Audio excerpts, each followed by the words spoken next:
কাকের কর্কশ ডাকে ঘুম ভেঙে গেল নম্রতার। দক্ষিণের জানালায় বসে থাকা কাকটা কৌতূহলী চোখে চেয়ে আছে। ঘর ভর্তি প্রথম ভোরের আলো।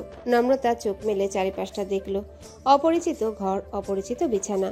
সদ্য ভোরের ঝাপসা আলোয় অপরিচিত ঘরটারও বেশি অপরিচিত ঠেকল নম্রতার। শরীরটা দুর্বল লাগছে, হাতে পায়ে বল পাওয়া যাচ্ছে না। নম্রতা ধীরে সুস্থে বিছানা থেকে নামলো।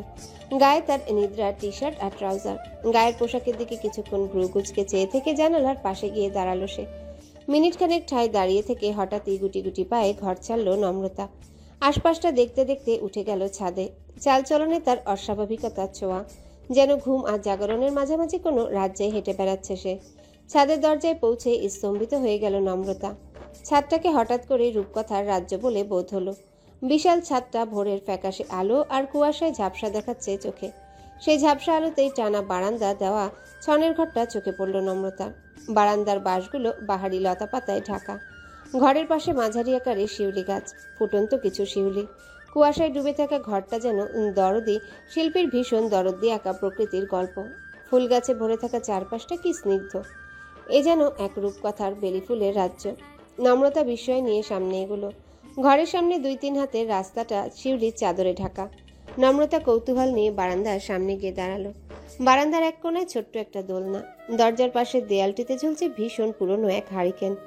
পশ্চিমের দেয়ালটিতে নকশা করা বেতের বাক্স, তাতে গুটি গুটি করে অক্ষরে লেখা ডাকপিয়ন। নম্রতা ঠোঁটে হাসি ফুটল, চোখে ফুটল রাজ্যের বিস্ময়। ঢাকা শহরে এমন একটা ঘর, অবিশ্বাস্য। নম্রতা ডাকপিয়নের দিকে পা বাড়াতে অদ্ভুত তীক্ষ্ণ কণ্ঠে চেঁচিয়ে উঠল কেউ, শ্যামলতা, শ্যামলতা, চিঠি, চিঠি, আমার নাম ডাক পাখি, আমার নাম ডাক পাখি। নম্রতা চমকে 2 পা পিছিয়ে দাঁড়ালো। ভীষণ ভীত চোখে আশেপাশে তাকালো। কই, কেউ তো নেই। নম্রতার ভাবনার মাঝে আবারও চেঁচিয়ে উঠল সেই কণ্ঠ, শ্যামলতা, শ্যামলতা, চিঠি, চিঠি। নম্রতা এবার ভয়ে ভয়ে বারান্দার দিকে তাকালো। বিস্ময় নিয়ে আবিষ্কার করলো বারান্দার এক কোণায় ঝুলছে খাঁচায় বন্দি হৃষ্টপুষ্ট টিয়া পাখি। নম্রতা বোকা বোকা চোখে চেয়ে রইল। টিয়া পাখিটা তার নামই তো ডাকছে, কি আশ্চর্য! পাখিটা তাকে চেনে। নম্রতার ভাবনার মাঝে দরজা খুলে বেরিয়ে এলো দীর্ঘকায় মানব। নম্রতা চোখ ফিরিয়ে দরজার দিকে তাকালো। মানুষটার গায়ে অফ হোয়াইট টি শার্ট, মাথা ভর্তি ভেজা চুল, চোখ দুটোতে এক রাজ্য বিস্ময়। নম্রতা কিছুটা অপ্রস্তুত বোধ করলো। ফিরে যাবে বলে সিদ্ধান্ত নিতেই হেসে এগিয়ে এলো মানুষটি। এত সকালে উঠে পড়েছেন যে? পর মুহূর্তে উদ্বিগ্ন কণ্ঠে বলল, জ্বর কমেছে দেখি। নম্রতা 2 পা পিছিয়ে গিয়ে ভ্রু কুঁচকে তাকালো। উত্তর দিল না। আরফান বাড়ি দেওয়া হাতটা গুটিয়ে নিয়ে বলল, কি হলো? নম্রতা চোখ ছোট ছোট করে চেয়ে রইল, উত্তর দিল না। আরফান কপাল কুঁচকে তাকালো। নম্রতাকে আগাগোড়া নিরক্ষর করে বলল, জ্বর নিয়ে এই পাতলা কাপড়ে ছাদে আসার কি প্রয়োজন ছিল? কমন সেন্স নেই? কত ঠান্ডা পড়ে গিয়েছে দেখেছেন? নম্রতাকে আগাগোড়া নিরীক্ষণ করে বলল। এটুকু বলে ঘরে ঢুকে গেল আরফান। কয়েক মিনিটের মাঝে চাদর হাতে বেরিয়ে এলো আবার। চাদরটা নিয়ে নম্রতার দিকে এগিয়ে আসতেই ছিটকে সরে গেল নম্রতা। ধমক দিয়ে বলল, খবরদার আমার ধারে কাছে আসবেন না, বেয়াদব পুরুষ মানুষ। আপনার মনের খবর আমি খুব ভালো করে জানি। আরফান থমকে দাঁড়ালো, অবাক চোখে চেয়ে রইল। নিজেকে ধাতস্থ করে মৃদু হাসল। আচ্ছা, তো কি জানেন? আপনি যে আমায় পটিয়ে ফটিয়ে নিজের জীবন থেকে আউট করতে চান তা খুব ভালো করে জানি আমি। দেখুন ডক্টর, এত নাটক ফাটকের দরকার নেই। হ্যাঁ, আমার প্রতি এত মায়া দেখানোর প্রয়োজন নেই। আমি এমনিতেও আপনাকে বিয়ে করব না। আপনার যাকে ইচ্ছে আপনি বিয়ে করতে পারেন, আমার কোনো আপত্তি নেই। আমি বাবাকে আমার সিদ্ধান্ত জানিয়ে দিব। আপনি চাইলে আপনার মাকেও জানিয়ে দিতে পারেন। নাও চয়েস ইটস ইয়োর্স। নম্রতার কথায় যেন আকাশ থেকে পড়ল আরফান। আকাশ সম বিস্ময় নিয়ে বলল, কি বলছেন? কেন বলছেন? দুপুরে আসেনি বলে এত রাগ? নম্রতা চোখ রাঙিয়ে তাকালো, দাঁতে দাঁত চেপে বলল, আপনি দুপুরে আসুন বা বিকেলে আসুন বা মধ্যরাতে কারোর সাথে ফোন আলাপে ব্যস্ত থাকুন, কোনো কিছুতেই আমার বিন্দুমাত্র মাথা ব্যথা নেই। আমি আপনাকে বিয়ে করব না, মনে করব না। আরফান হাসলো। নম্রতাকে জোর করে টেনে নিল কাছে। নম্রতা হাত ছাড়ানোর প্রাণপণ চেষ্টা করেও লাভ বিশেষ হলো না। আরফান নম্রতাকে শক্ত করে চেপে ধরে গায়ে চাদর জড়ালো। নম্রতাকে ধাক্কাধাক্কি করতে দেখে হাতের বাঁধন শক্ত করে বলল, লাফাচ্ছেন কেন? বিয়ে করবেন না বললেন, শুনেছি তো। বিয়ে না করলে জড়িয়ে ধরা যাবে না। আপনার যদি বিয়ে করতে ইচ্ছে না হয় তাহলে করব না। জোরাজুরি করেছে কে? বিয়ে তো সবাই করে, আমরা বরং লিভ ইন রিলেশনশিপ কন্টিনিউ করব। বাইরের দেশগুলোতে এসব কমন ব্যাপার না। নম্রতা ধাক্কাধাক্কি থামিয়ে অবাক চোখে তাকালো। পর মুহূর্তে রাগে ফুঁসে উঠল। আরফান থেকে দূরে সরার চেষ্টা করে বলল, আপনি খুবই জঘন্য একটা মানুষ। কি মনে করেন আমাকে? হ্যাঁ, খুব সস্তা। মাঝরাতে অন্যের ফোন আলাপে ব্যস্ত থাকবেন, অথচ আমার বেলায় ব্যস্ততা। আমি বেঁচে আছি না মরে গিয়েছি তাতে বিন্দু মাত্র মাথা ব্যথা নেই আপনার। নিজ থেকে ফোনটা পর্যন্ত দেন না। আর আমি ফোন দিলেও বিরক্তিতে ফোন বন্ধ। বিরক্তি? তাহলে এত নাটকের প্রয়োজন কি? আপনার জীবনে আমার অস্তিত্ব ব্যস্ততার খেয়াল হওয়ার মাঝেই সীমাবদ্ধ, নিষ্প্রভ। আমি বোধহয় অতটাও সস্তা নই। এতটা অবহেলা আমি ডিজার্ভ করি না। আর আপনি ডিজার্ভ করেন না আমাকে, কখনো ডিজার্ভ করেন না। ছাড়ুন। কথাগুলো বলতে বলতে কেঁদে ফেলল নম্রতা। আরফান আহত চোখে তাকালো। রাগারাগি না করে কয়েক সেকেন্ড চুপ করে রইল। মৃদু কণ্ঠে বলল, আপনাকে অবহেলা করা আমার পক্ষে সম্ভব বলে আপনার বিশ্বাস হয় নম্রতা? নম্রতার আগে ফুঁসতে ফুঁসতে অন্যদিকে চেয়ে রইল। উত্তর দিল না। আরফান দীর্ঘশ্বাস ফেলে বলল, তা তো আপনি জানতেন নম্রতা, বারবার ফোনে কথা বলার চেয়ে আপনাকে অনুভব করতে বেশি পছন্দ করি আমি। যখন আমাদের মাঝে চিঠি দেয়া নেওয়া হতো তখনও কি আমি এমনই ছিলাম না? নম্রতা কিছুক্ষণ চুপ থেকে রুদ্ধ কণ্ঠে বলল, তাই বলে কখনো অবহেলা করতেন না। এক সপ্তাহ পরেও যখন চিঠি লিখতেন আমার মনে হতো আপনার সবটা জুড়ে শুধু আমিই আছি। কিন্তু এখন তেমনটা হচ্ছে না। আমার বারবার মনে হচ্ছে আপনি অন্য কারোর মায়ে জড়িয়ে পড়েছেন ডক্টর। এমন যদি হয় তবে আমায় সরাসরি বলুন, আমি আপনার পথে বাধা হয়ে দাঁড়াবো না। আরফানের মেজাজ বিগড়ে গেল। নম্রতাকে ছেড়ে দিয়ে বারান্দার দরজায় গিয়ে বসলো। কিছুক্ষণ ঝিম মেরে বসে থেকে চোখ তুলে তাকালো। নম্রতার হাতটা জোরপূর্বক টেনে নিয়ে পাশে বসালো।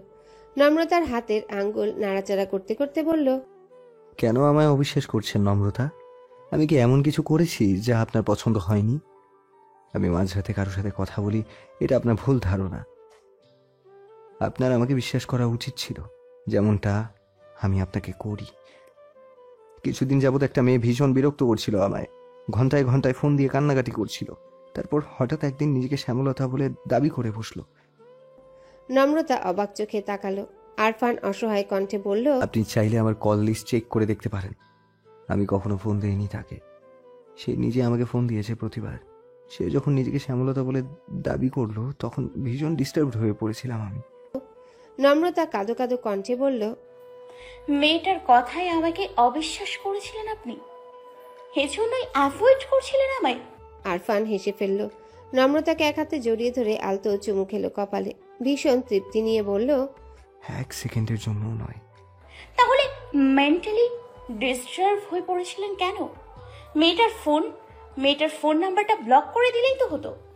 আরফান নম্রতাকে শক্ত করে জড়িয়ে ধরে দীর্ঘশ্বাস ফেলল। বলল, আপনি নিজেও জানেন না শ্যামলতা নামক মানুষটা আমার অনুভূতির কতটা জুড়ে আছে নম্রতা। এই অনুভূতিটা কতটা তীক্ষ্ণ, কতটা জোরালো। আমার জীবনের সবচাইতে সেন্সিটিভ দিকগুলোর একটি আপনি নিজে শ্যামলতা। মেয়েটা যখন ফোন দিয়ে নিজেকে শ্যামলতা বলে দাবি করছিল তখন আমার মনে হচ্ছিল কেউ আমার এই অনুভূতিটাকে অপমান করছে, আপনাকে অপমান করছে। আমাদের এই অনুভূতি নিয়ে বিশ্রী একটা খেলা খেলছে, হাসাহাসি করছে। বিষয়টা আমি মেনে নিতে পারছিলাম না। দ্বিতীয়ত, মেয়েটা কে হতে পারে, তার উদ্দেশ্য কি, এসবও মাথায় ঘুরছিল খুব। তারপরও হসপিটালের কাজের চাপ সব মিলিয়ে পরিস্থিতিটা অসহ্য লাগছিল খুব। আপনার ধারণা তার নাম্বার আমি ব্লক করিনি? এই নিয়ে 10টা নাম্বার ব্লক করেছি, কিন্তু কোনো লাভ হয়নি। শেষমেশ বিরক্ত হয়ে ফোন রিসিভ করে ফেলে রাখতাম।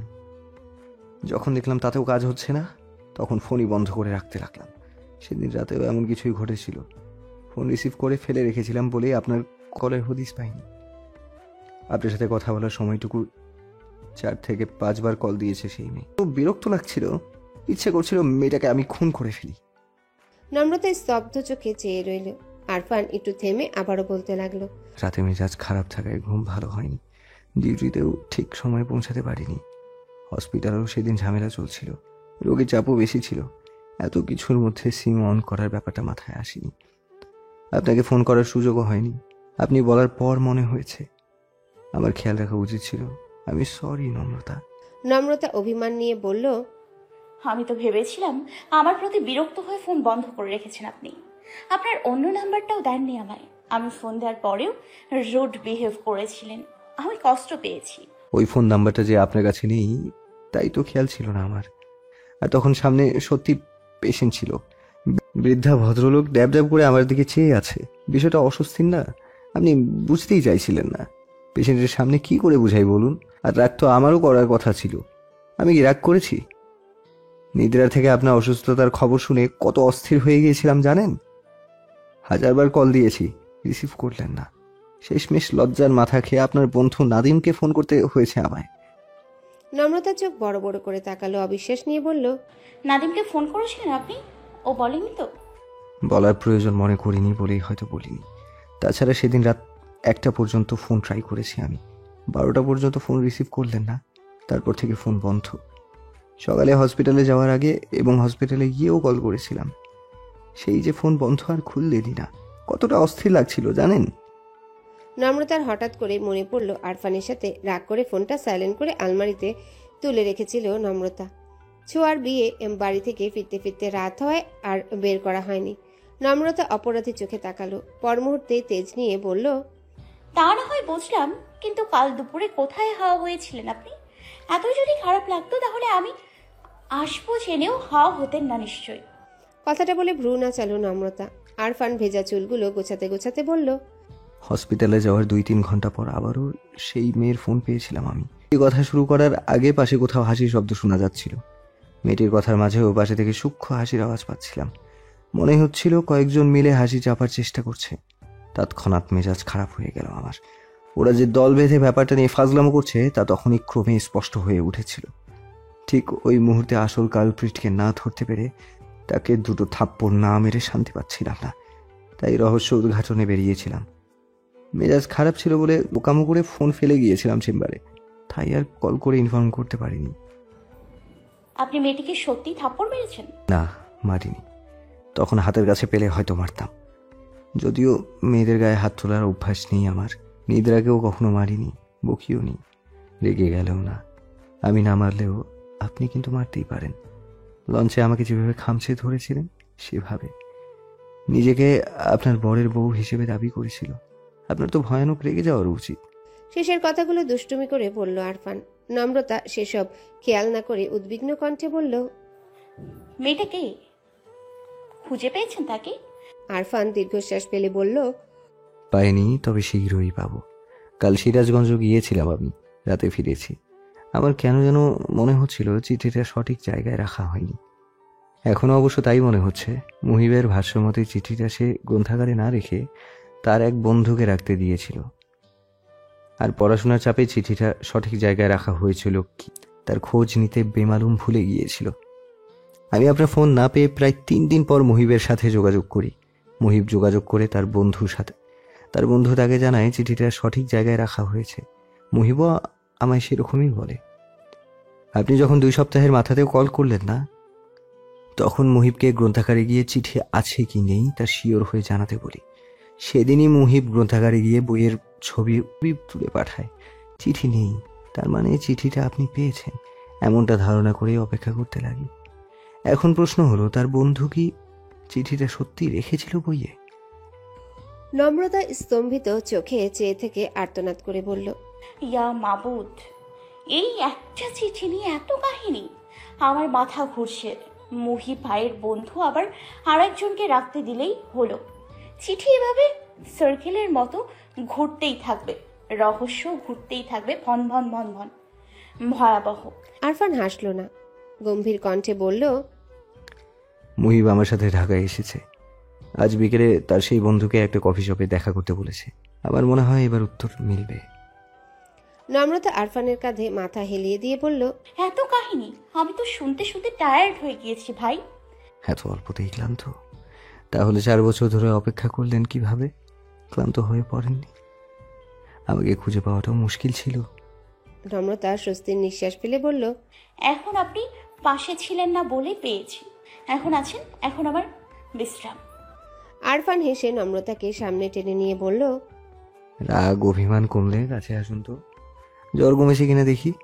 কাল এসেই আপনার অসুস্থতার কথা শুনে কত ভয় পেয়ে গিয়েছিলাম জানেন। মা আমাকে দুটো থাপ্পড় মেরেছে গালে। আপনি বসুন, আমি আমার ব্যাগ নিয়ে আসি, প্রেশার মাপতে হবে। আরফান উঠতে নিতেই বিরক্ত চোখে তাকালো নম্রতা। এসব ডাক্তারি ফাক্তারি বন্ধ করুন তো, আমি এখন একদম সুস্থ। প্রেশার টেশার মাপতে হবে না, তার থেকে পাশে বসুন, সকাল দেখি। আরফান আগের জায়গাতেই বসে পড়ল। নম্রতার হাত নিজের হাতে নিয়ে বলল, আচ্ছা, এবার বলুন, মহারানী কি তার বেরিফুলের রাজ্য দেখে সন্তুষ্ট হয়েছে? এই রাজ্যে শুধু শ্যামলতার অধিক। নম্রতা এবার আশেপাশে তাকালো, ভীষণ উচ্ছ্বাস নিয়ে বলল, ভীষণ সন্তুষ্ট। ঢাকা শহরে শনির ঘর ভাবতেই পারছি না, ডেকোরেশনটাও কি মারাত্মক। আরফান হু হা করে হেসে উঠল। হাসতে হাসতেই বলল, এটা ছনের মতো দেখতে হলেও ছনের ঘর নয় নম্রতা, ইটের দেয়ালে ছনের মতো পেইন্ট করা হয়েছে। নম্রতা যেন আকাশ থেকে পড়ল, বোকা বোকা চোখে চেয়ে বলল, ইটের দেয়াল একদম বোঝা যায় না, সত্যি বলছি। তাহলে এই বাঁশগুলো কি? বিস্মিত চোখে চাইল নম্রতা। আরফান হেসে বলল, স্পেশাল পেইন্টার অ্যাপয়েন্ট করেছিলাম পেইন্ট করার জন্য, যেন আপনি যেমন চান ঠিক তেমনই হয়। আর এগুলো বাঁশ নয়, স্বাভাবিক লোহার গ্রিল, বাঁশের মতো রং করা হয়েছে। নম্রতা অবিশ্বাস নিয়ে বাঁশের উপর হাত রাখলো, নিচের ঠোঁটটা কামড়ে ধরে কপাল কুঁচকালো, বাঁশটা টিপে টিপে পরীক্ষা করার চেষ্টা করলো। নম্রতার পাগলামতে শব্দ করে হেসে ফেলল আরফান। এখন তো অনেক সকাল, কুয়াশাও পড়ছে, তাই একদম বুঝতে পারিনি। কুয়াশা কেটে গেলে খেয়াল করলেই বোঝা যাবে। আমি তো ভেবেছিলাম একদম বিয়ের রাতে সারপ্রাইজ দেবো আপনাকে, কিন্তু আপনি তো সব প্ল্যানেই মাটি করে দিলেন। নম্রতা লাফিয়ে উঠে দাঁড়ালো, ঠোঁট ভর্তি অকৃত্রিম হাসি নিয়ে চারিদিক দেখতে দেখতে বলল, বিয়ের পর আমরা এখানে থাকবো? অবশ্যই, আপনি না বলেছিলেন আমরা ছোট্ট একটা ঘর বাঁধবো, ছনের ছাওয়া চাল থাকবে, ফাঁক গলে জ্যোৎস্না আসবে, একটা পোষা টিয়া থাকবে। দেখুন তো সব ঠিকঠাক আছে না? আপনি বারান্দার দোলনাতে বসলেই এক ঝাঁক জ্যোৎস্না এসে ঘিরে ধরবে, পোষা টিয়া আপনার সাথে কথা বলবে। ওকে আমি কথা শেখাচ্ছি আজকাল। এত গাছ পেয়ে ঝিঝি পোকাদেরও দেখা মিলে মাঝে মাঝে। রাতে যখন আমি ফিরবো তখন সারা ছাদের আলো নিভিয়ে হারিকেন জ্বালাবো। জ্যোৎস্নার আর হারিকেনের আলো মিলেমিশে স্বর্গীয় এক আলো ছড়াবে। সেই আলোয় বসে একের পর এক গল্প করবেন, আমি মুগ্ধ হয়ে শুনবো। চারপাশে থাকবে বেলি ফুলের তীব্র সুবাস। আরফানের কথাগুলো শুনে আনন্দে দিশেহারা হয়ে পড়ল নম্রতা। সুন্দর একটা রাতের ছবি ভেসে উঠল চোখের পর্দায়, বুকের ভেতর চিনচিন করে উঠল দুঃখ দুঃখ সুখ। নম্রতা আনন্দে আত্মহারা হয়ে সবকিছু খুঁটিয়ে খুঁটিয়ে দেখতে লাগলো। ডাকপিয়ন বাক্সটার কাছে গিয়ে কৌতূহল নিয়ে বলল, এটা কি? আরফান ঘাড় ঘুরিয়ে তাকালো, উঠে দাঁড়াতে দাঁড়াতে বলল, এটা চিঠি বক্স। আমরা খুব ইচ্ছে ছিল না বিয়ের পরও আমরা চিঠি প্রেম করব, সেজন্যই এই ব্যবস্থা। আমাদের সাংসারিক জীবনে নানা বাধা সৃষ্টি হবে, রাগ হবে, অভিমান হবে, ভুল বোঝাবুঝিও হবে। সেই রাগ, অভিমান, অভিযোগ সবকিছু এই বক্সটিতে চালান করব আমরা। যখনই মন খারাপ হবে তখনই চিঠি লিখতে বসে যাবেন আপনার প্রেমিকের ঠিকানায়। ডাক বক্সের বাইরে আমাদের সম্পর্কটা আপনিময় হলেও ডাক বক্সের ভেতরের জীবনটা হবে তুমি। চিঠিতে আপনার স্বামী নয়, প্রেমিক থাকবে, চিরপ্রেমিক। আরফানের দিকে চেয়ে তার কথা শুনতে শুনতে চোখ দিয়ে জল গড়িয়ে পড়ল নম্রতার। চিৎকার করে বলতে ইচ্ছা করলো, আমার এত সুখ কেন? আমার মানুষটা এমন পাগল কেন? এমন ভয়াবহ প্রেমিক কেন? নম্রতাকে কাঁদতে দেখে হাসলো আরফান। ধীর পায়ে নম্রতার পাশে গিয়ে দাঁড়ালো, নম্রতাকে পেছন থেকে জড়িয়ে ধরে কাঁধে থুতনি রাখলো, কানের কাছে ঠোঁট নিয়ে ফিসফিসিয়ে বলল, এখনই কাঁদছেন? আপনাকে আরো অনেক অনেক কাঁদানো বাকি শ্যামলতা। আমি আপনাকে কাঁদিয়ে কাঁদিয়েই ভালোবাসবো। এবার ডাকপিয়নটা খুলুন, কিছু আছে নিশ্চয়ই। আনন্দ উত্তেজনায় থরথর করে কাঁপতে লাগলো নম্রতা। কাপা হাতে চিঠির বক্সের দিকে হাত বাড়াতেই তীক্ষ্ণ কণ্ঠে বলে উঠল ডাক পাখি, শ্যামলতা শ্যামলতা, চিঠি চিঠি। আরফান হেসে ফেলে বলল, ওর নাম ডাক পাখি, আপনাকে চিঠির কথা মনে করিয়ে দেওয়ার দায়িত্ব ওর। নম্রতার চোখ থেকে টপটপ করে পানি ঝরছে। নম্রতা নাক টেনে টেনে চিঠির বাক্স থেকে নীল খামে মোড়ানো একটা চিঠি উদ্ধার করলো। চিঠিটা মেলে ধরতে দুই হাতে কোমর জড়িয়ে ধরে খোলা কাঁধে মুখ ডুবালো আরফান। নম্রতা কেঁপে উঠল, দুরু দুরু বুক নিয়ে দেখলো দীর্ঘ এক চিঠি, গুটি গুটি অক্ষরে লেখা, এই যে শ্যামলতা, আমার প্রিয়তমা, আমার মিষ্টি কিছু অনুভূতি, আমার শূন্য ঘরের জ্যোতি। কোনো এক কাক ডাকা হঠাৎ ভোরে উপলব্ধি করেছিলাম তার প্রতি আমার জীবন মরণ ব্যাধি। তাকে ছাড়া শ্বাসকষ্ট, তাকে নিয়ে শ্বাসকষ্ট, তার প্রতিটি ভাবনায় আমার ভয়ানক শ্বাসকষ্ট। যখন ছোট্ট এক মেয়ে ছিল সে, বুলবুলির বাচ্চাটির মতো চঞ্চল আদুরে, কত অদ্ভুত অদ্ভুত যুক্তি তার, কত অদ্ভুত তার স্বপ্ন। আমি তখন টকবগে যুবক, ভীষণ পড়াকু ছাত্র, হাসপাতালে ইন্টার্নি ডাক্তার, ক্যারিয়ারের প্রতি ভীষণ ফোকাসড। প্রেম ভালোবাসা দু চোখের বিষ। এমন একটা ধরা বাঁধা নিয়ম মাফিক জীবনে কেমন দুষ্টুমি করেই ঢুকে পড়ল সে। আমি তাকে আটকাতে গেলাম, সে খিলখিল করে হেসে উঠল। আমি তাকে অবহেলা করতে গেলাম, সে টলমল অভিমানী চোখে চাইল। ব্যাস, আমার আজন্ম শ্বাসকষ্ট হয়ে গেল। আমি হেরে গেলাম। আবার এই ধরা বাঁধা জীবনে সেই ছোট্ট মেয়েটার তরে মেলে ধরলাম, একটু স্বস্তি, একটু আরামের আশায়। কিন্তু সেই চঞ্চলা আমায় স্বস্তি দিল না। ছোট্ট শ্যামলতার চিঠির মাঝে কথার তোড়ে স্বস্তি নামক পাখিটা শ্বাসরোধ হয়েই মরে গেল শেষ পর্যন্ত। হা হা, কি অকাল মৃত্যু তার! ডাক্তারের ডাক্তারি উবে গেল। প্রেসক্রিপশনের পাতায় ওষুধের নাম মিলিয়ে গিয়ে গুটি গুটি অক্ষরে ভেসে উঠতে লাগলো আবেগময় চিঠি। তার টানা টানা অভিমানী চোখ। আমি এলোমেলো হয়ে গেলাম, মরে গেলাম। বিশ্বাস করো, সেই ছিল আমার প্রথম মৃত্যু। শ্যামলতার বিষে আকণ্ঠ ডুবে বিস্ময়কর স্বেচ্ছা মৃত্যু। তারপর একদিন হঠাৎ হারিয়ে ফেললাম তাকে। আবার শ্বাসকষ্ট বেড়ে গেল, পাগল হয়ে উঠলাম, ছটফট করে উঠল বুক। তারপর যেদিন ফিরে পেলাম, তার টলমল অভিমানী চাহনিতে স্তম্ভিত হলাম, ক্লান্ত হলাম। আমার শ্বাসকষ্টের মাত্রা সেদিন সহ্য ছাড়লো, ভেসে গেলাম। তাকে কাছে পেতে বুক শুকিয়ে আসতে লাগলো। দূরে গেলেও শুরু হতে লাগলো তীক্ষ্ণ বুক ব্যথা। তাকে আমি কি করে বুঝাই এই ক্ষণিকের বুক ব্যথায় কতটা সুখ, বেদনাময় স্বস্তি। দিনের পর দিন দূরত্ব রেখে হঠাৎ তাকে কাছে পাওয়া, তার অভিমানী চোখ নেড়ে নেড়ে এক আকাশ অভিমান ছাড়া দিয়ে আমার তো প্রিয়। আজ বলতে দ্বিধা নেই, আমি তার পাগল প্রেমিক। তবে তার রূপে নয়, তার অভিমানী দুটো ভয়ানক প্রেমিক। তার ঠোঁটের রং হওয়ার থেকে কপালের টিপ হতে পারাটাই আমার প্রিয়। তাকে খুব কাছে টানার চেয়ে বুকের ভেতর স্থাপন করে প্রতিটি মুহূর্তে পাওয়া চিনচিনে সুখটাই আমার প্রিয়।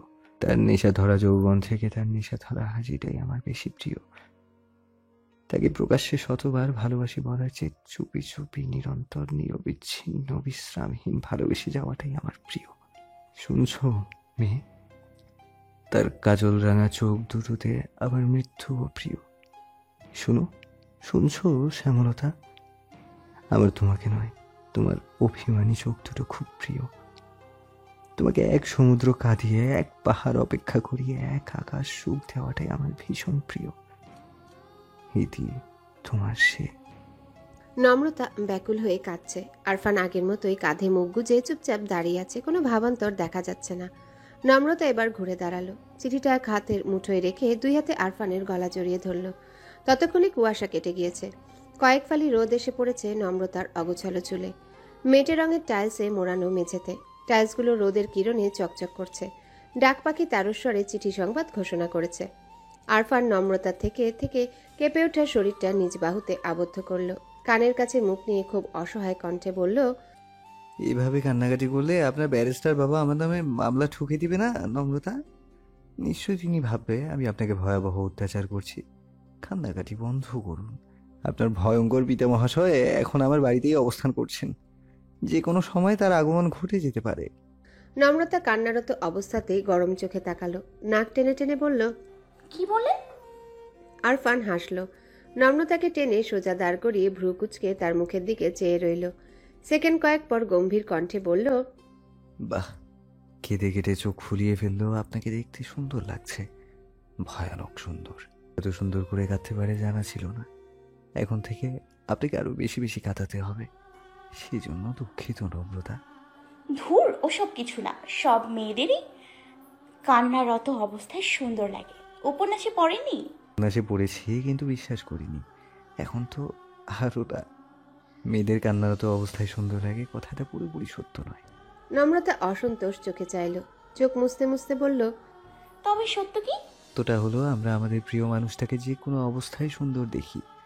তাকে ঘিরে আমরা মুগ্ধ হতে পছন্দ করি বলেই সুন্দর দেখি। আপনাকে কান্নারত অবস্থায় আজ প্রথম দেখছি তেমন কিন্তু না। আমাদের সাক্ষাতের প্রথম দিনও আপনি ব্যাকুট হয়ে কাঁদছিলেন। কিন্তু সেদিন আপনাকে বিন্দুমাত্র সুন্দর বলে মনে হয়নি, মুগ্ধতা কাজ করেনি। বাংলাদেশের বাকি সব মেয়েদের মতোই লেগেছে, অ্যাভারেজ। মনে মনে অভদ্র, আনকালচার্ড বলে বিরক্ত হয়েছে। কিন্তু দেখুন, সেই আপনাকে এই মুহূর্তে পৃথিবীর সবচেয়ে সুন্দরী নারী বলতে দ্বিধা হচ্ছে না। এর থেকে সুন্দর কেউ হতে পারে আমার মন বিশ্বাস করবে না, বিশ্বাস করতে চাইও না। সব মেয়েদেরই কান্নারত অবস্থায় সুন্দর লাগলে নিশ্চয়ই সেদিনও আপনাকে ভুবন মোহিনী রূপবতী লাগতো। লাগেনি তো। সব আসলে দৃষ্টিকোণের উপর নির্ভর করছে, এছাড়া কিছু না। নম্রতার কান্না থেমে গেল। সে সব কথাগুলো সাইডে রেখে দুটো শব্দকে কেন্দ্র করে আগ্নেয়গিরির মতো জ্বলে উঠল। আপনি আমাকে অভদ্র, আনকালচার্ড ভেবেছিলেন? আমি অভদ্র? আরফান কিছুটা অপ্রস্তুত বোধ করল। পরক্ষণে হেসে খ্যাপাটে নম্রতাকে কাছে টেনে দুই বাহুর চাপে বুকের সাথে পিষ্ট করে বলল, সেই অভদ্র মেয়েটা ভবিষ্যতে এসে আপনি হবেন সেটা তো জানতাম না নম্রতা। তেমনটা জানলে কখনোই অভদ্র ভাবতাম না। পৃথিবীর সবচেয়ে ভদ্র মেয়ে ভেবে মুগ্ধ চোখে চেয়ে থাকতাম। অমন ভয়ানক খামচিগুলো আরো 10-12টা খেয়ে নিতাম অবলীলায়। কথাগুলো বলে কৌতুক হাসল আরফান। নম্রতা ফুঁসে উঠে বলল, আপনি ফজলামো করছেন? আরফান নিঃশব্দে হাসল। নম্রতার কপালে চুপ করে একটা চুমু খেয়ে নিয়ে বলল, আর ফাজলামো করবো না, এবার আতো করবো। এক বিদ্বান ব্যক্তি বলেছিলেন, সুন্দরী মেয়ে দেখলেই টুক করে চুমু খেয়ে নিতে হয়। এই মুহূর্তে আপনি সবচেয়ে রূপবতী নারী, আমার উচিত আপনাকে টুক করে চুমু খেয়ে ফেলা। আসুন চুমু খাবো। নম্রতা হতভম্ব চোখে চাইল। আরফানের ঠোঁটের কোণে চাপা হাসি নম্রতাকে আরেক দফা বিস্মিত করে দিয়ে বাস্তবিকই ঠোঁটের কোণে গভীর এক চুমু বসিয়ে দিল আরফান। ভীষণ ব্যক্তিগত সময় চলে আসায় আমি একদমই দুঃখিত বোধ করছি না। এমন এক আকস্মিক কণ্ঠে ঘনিষ্ঠতায় ভাটা দিয়ে পাশ ফিরে তাকালো তারা। নিদ্রা বাইরে রাখা টেবিলে ঠ্যাস দিয়ে নির্বিকার দাঁড়িয়ে আছে। চোখে মুখে উচ্ছল চঞ্চলতা, হাত দুটো খেলা করছে খোলা চুলে। প্রতিমার মতো সুন্দর মুখটিতে নরম রোদের আলো। এমন ব্যক্তিগত মুহূর্তে নিদ্রার উপস্থিতিতে কিছুটা অপ্রস্তুত হয়ে পড়ল নম্রতা। লজ্জায় ছটফট করে উঠল চোখের দৃষ্টি। আরফানের মাঝে কোনোরূপ অপ্রস্তুত ভাব দেখা গেল না। সে খুব স্বাভাবিকভাবেই নম্রতাকে ছেড়ে দাঁড়ালো, হেসে বলল, কিন্তু তোমার দুঃখিত হওয়া উচিত ছিল নিদু। নিদ্রা ভ্রু উঁচিয়ে বলল, তা কেন হবে? দুঃখিত তো উল্টো তোমাদের হওয়া উচিত। শুধুমাত্র তোমাদের জন্য সকাল সকাল খুবই লজ্জাজনক এক দৃশ্য দেখে ফেলেছি আমি। আমার এখন ভীষণ লজ্জা লজ্জা লাগছে। নিদ্রার চোখে মুখে লজ্জার লেশমাত্র খুঁজে পেল না নম্রতা। মোমের মতো ফর্সা মুখে ঠোঁট ভর্তি হাসি নিয়ে নিরন্তর বলে চলল নিদ্রা, তুমি তো ছোড়াছুড়িকে খুঁজতে এসেছিলে। আমরা ভেবেছি সে হারিয়ে গিয়েছে, যেমনটা স্নিগ্ধাপুর ক্ষেত্রে হয়েছিল। হঠাৎ হাওয়া। আরফান জবাব দেওয়ার মতো কিছু খুঁজে না পেয়ে মৃদু হাসল। এই বোনটির সাথে কথায় পেরে ওঠা প্রায় অসম্ভব হয়ে উঠেছে আজকাল। নাস্তার টেবিলে বসে নম্রতাকে সরাসরি প্রশ্ন করলেন আরফানের মা। তোমার আর নিষ্প্রভের বিয়ের কথা চলছে শুভ্রলতা। তোমার কি আমার ছেলেকে পছন্দ হয়? নম্রতা চোখ তুলে তাকালো, পট করে বলে ফেলল, ভীষণ পছন্দ হয়। মেয়ের নির্লজ্জতায় হতবাক হয়ে গেলেন মেহেরুমা। স্বামীর দিকে অগ্নিদৃষ্টিতে তাকালো, যার অর্থ দেখেছ? মেয়েদের মাথায় তুলে কিরকম নির্লজ্জ বানিয়েছ দেখেছ? নুরুল সাহেব স্ত্রীর দৃষ্টিকে সম্পূর্ণ উপেক্ষা করে খাওয়ায় মনোযোগ দিলেন। আরফানের ঠোঁটে তখন লজ্জা মাখা মৃদু হাসি। মা আরফানের দিকে চেয়ে কৌতুক কণ্ঠে বললেন, কি রে, মেয়েটাকে পছন্দ হয়? আমার আর নিদ্রার তো খুব পছন্দ। বিয়ে করবি তাকে? আরফান মাথা নিচু করে হেসে ফেলল, জবাব দিল না। মেহেরুমা মনে মনে হাই হাই করে উঠলেন। পুরুষ মানুষ হয়েও ছেলেটা কি লাজুক, ভদ্র, আর তার মেয়েটা ইয়া মাবুদ, কি হবে এই মেয়ের? ধানমন্ডির ছোট্ট একটা কফি শপে গম্ভীর মুখে কফি কাপে চুমুক দিচ্ছে আরফান। চারিদিকে পড়ন্ত বিকেলের হলদে আলো। আরফান বিরক্ত চোখে ঘড়ি দেখলো 5:24। ছেলেটা এখনো আসছে না।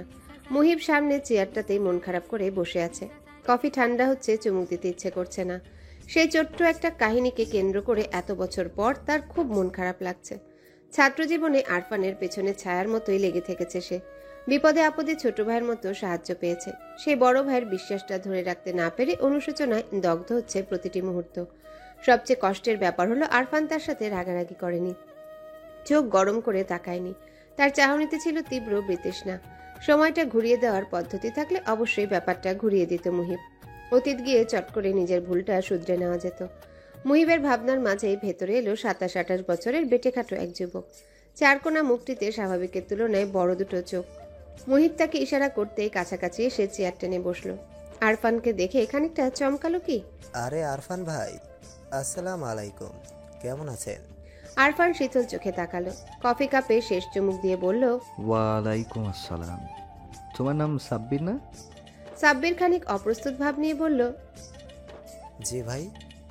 মুহিব অধৈর্য কণ্ঠে বলল, সাব্বির, ডিরেক্ট কথায় আসি। প্রায় 5 বছর আগে তোর একটা চিঠি দিয়েছিলাম লাইব্রেরিতে রাখার জন্য। চিঠিটা গেল কই? সাব্বিরের মুখটা খানিক ফ্যাকাশে হয়ে গেল। মৃদু কেশে হাসার চেষ্টা করে বলল, চিঠি? আরে অতদিন আগের কথা আজ হঠাৎ? আমি তো... আরফান তাকে মাঝপথে থামিয়ে দিয়ে ভীষণ আত্মবিশ্বাস নিয়ে বলল, দেখো সাব্বির, আমরা কিন্তু জানি তুমি চিঠিটা বইয়ে রাখুনি। এই ব্যাপারটা শিওর হয়েই তোমাকে ডেকে পাঠানো হয়েছে, তোমার মুখ থেকেই সরাসরি সবটা শোনার জন্য। বলো সাব্বির, কাজটা কেন করলে? পুরো কথাটা আন্দাজে বললেও সাব্বিরের চেহারার রং উড়ে গেল যেন। আরফান বুঝে ফেলল ছুরি একদম সঠিক জায়গায় লেগেছে। সাব্বির জিহবা দিয়ে ঠোঁট ভিজিয়ে কিছু একটা বলার প্রস্তুতি নিল। পর মুহূর্তে আরফানের শান্ত দৃষ্টিতে এলোমেলো হয়ে গেল সব। ছোট্ট একটা নিঃশ্বাস ফেলে বলল, সরি ভাই, আমি আসলে ইচ্ছে করে কিছু করিনি। মুহিব যেদিন চিঠিটা দিল সেই দিন গ্রন্থাগারে গিয়েছিলাম আমি, তবে বই পড়ার জন্য নয়, গার্লফ্রেন্ডের সাথে দেখা করার জন্য। আমাদের মনোমালিন্য চলছিল প্রায় সপ্তাহখানেক। আমাদের ব্রেকআপটা সেদিনই হয়ে গেল। মন মেজাজ খারাপ থাকায় চিঠির কথা বেমালুম ভুলে গেলাম। এক চোটে মনে পড়ল মুহিবের ফোন পাওয়ার পর। তখন অলরেডি 3 দিন কেটে গিয়েছে। চিঠিটা কোথায় রেখেছি তারও কোনো হদিশ নেই। বেশ খুঁজে টুজে বের করে পরের দিন যখন গ্রন্থাগারে গেলাম তখন দেখি গ্রন্থাগার বন্ধ। মুহিবকে আগের দিন বলে দিয়েছিলাম চিঠিটা ঠিক জায়গায় রাখা হয়েছে, তাই আর ব্যাপারটাকে তত গুরুত্ব দেইনি। বাসায় ফিরে চিঠিটা ফেলে রেখেছিলাম ড্রয়ারের এক কোণায়। এতগুলো বছরে একবারও চিঠিটার কথা মনে পড়েনি আমার। মনে পড়ার মতো কিছু ছিল ওটা। আরফান শান্ত কণ্ঠে বলল, চিঠির কথা তুমি ভুলে গেলে তোমার ড্রয়ার থেকে চিঠিটা সেই মেয়ের কাছে পৌঁছালো কিভাবে? তুমি নিজেই দিয়েছো নিশ্চয়ই, কাজটা ঠিক করনি। সাব্বির চমকে উঠল, ব্যস্ত হয়ে বলল, না ভাই, আমি নিজেই দেই নাই। বিশ্বাস করেন, আপনাকে যে ফোন দিয়েছিলাম ওর নাম পুতি। আপনাকে যে ফোন দিয়েছিল ওর নাম পুতি, আমার খালাতো বোন। আমার বোন আর পুতি হঠাৎ কিভাবে যেন চিঠিটা হাতে পেয়ে যায়। চিঠিটা এখনো ডয়ারেই আছে, তাই তো মনে ছিল না আমার। ওরা যে আপনার সাথে ফোনে ফাজলামো করেছে সেটাও জানতে পেরেছিলাম 2-3 দিন পর। ছোট মানুষ, ফ্যান্টাসি বেশি, আর আপনার গলার আওয়াজও সুন্দর, তাই... কথাটা বলে মাথা নিচু করে ফেলল সাব্বির। মিনমিন করে বলল, সরি ভাই। মুহিব রাগান্বিত কণ্ঠে বলল, ছোট মানে কি? ফিডার খাও? কোন ক্লাসে পড়ে তোর বোন? এবার টেনে উঠলুন 2 জন। আরফান হতভম্ব চোখে চেয়ে রইল। 10ম শ্রেণীর বাচ্চা মেয়ে তার সাথে ফাজলামো করেছে? কি আশ্চর্য! এই মেয়েগুলো তো তার থেকে জন্মকর্মেরও ছোট। আরফান কোনো কথা খুঁজে পেল না, বোবা দৃষ্টিতে চেয়ে রইল সাব্বিরের মুখে। লাস্ট 2 দিন বেশ কিছু আপত্তিকর কথা বলেছিল মেয়েটা। এসব বাচ্চা মেয়ের মুখে এসব কথাও সম্ভব? মুহিব একাধারে গালিগালাজ করে চলেছে। আরফানের মাথায় দপদপ করছে রাগ। আরফান শক্ত কণ্ঠে বলল, তোমার বোনটা সামনে থাকলে গাল বরাবর একটা চর বসাতাম সাব্বির। বোনকে স্বাধীনতা শেখাও। কারো অনুভূতিকে অপমান করার মতো বিশ্রী অপরাধ আর কিছু হতে পারে না।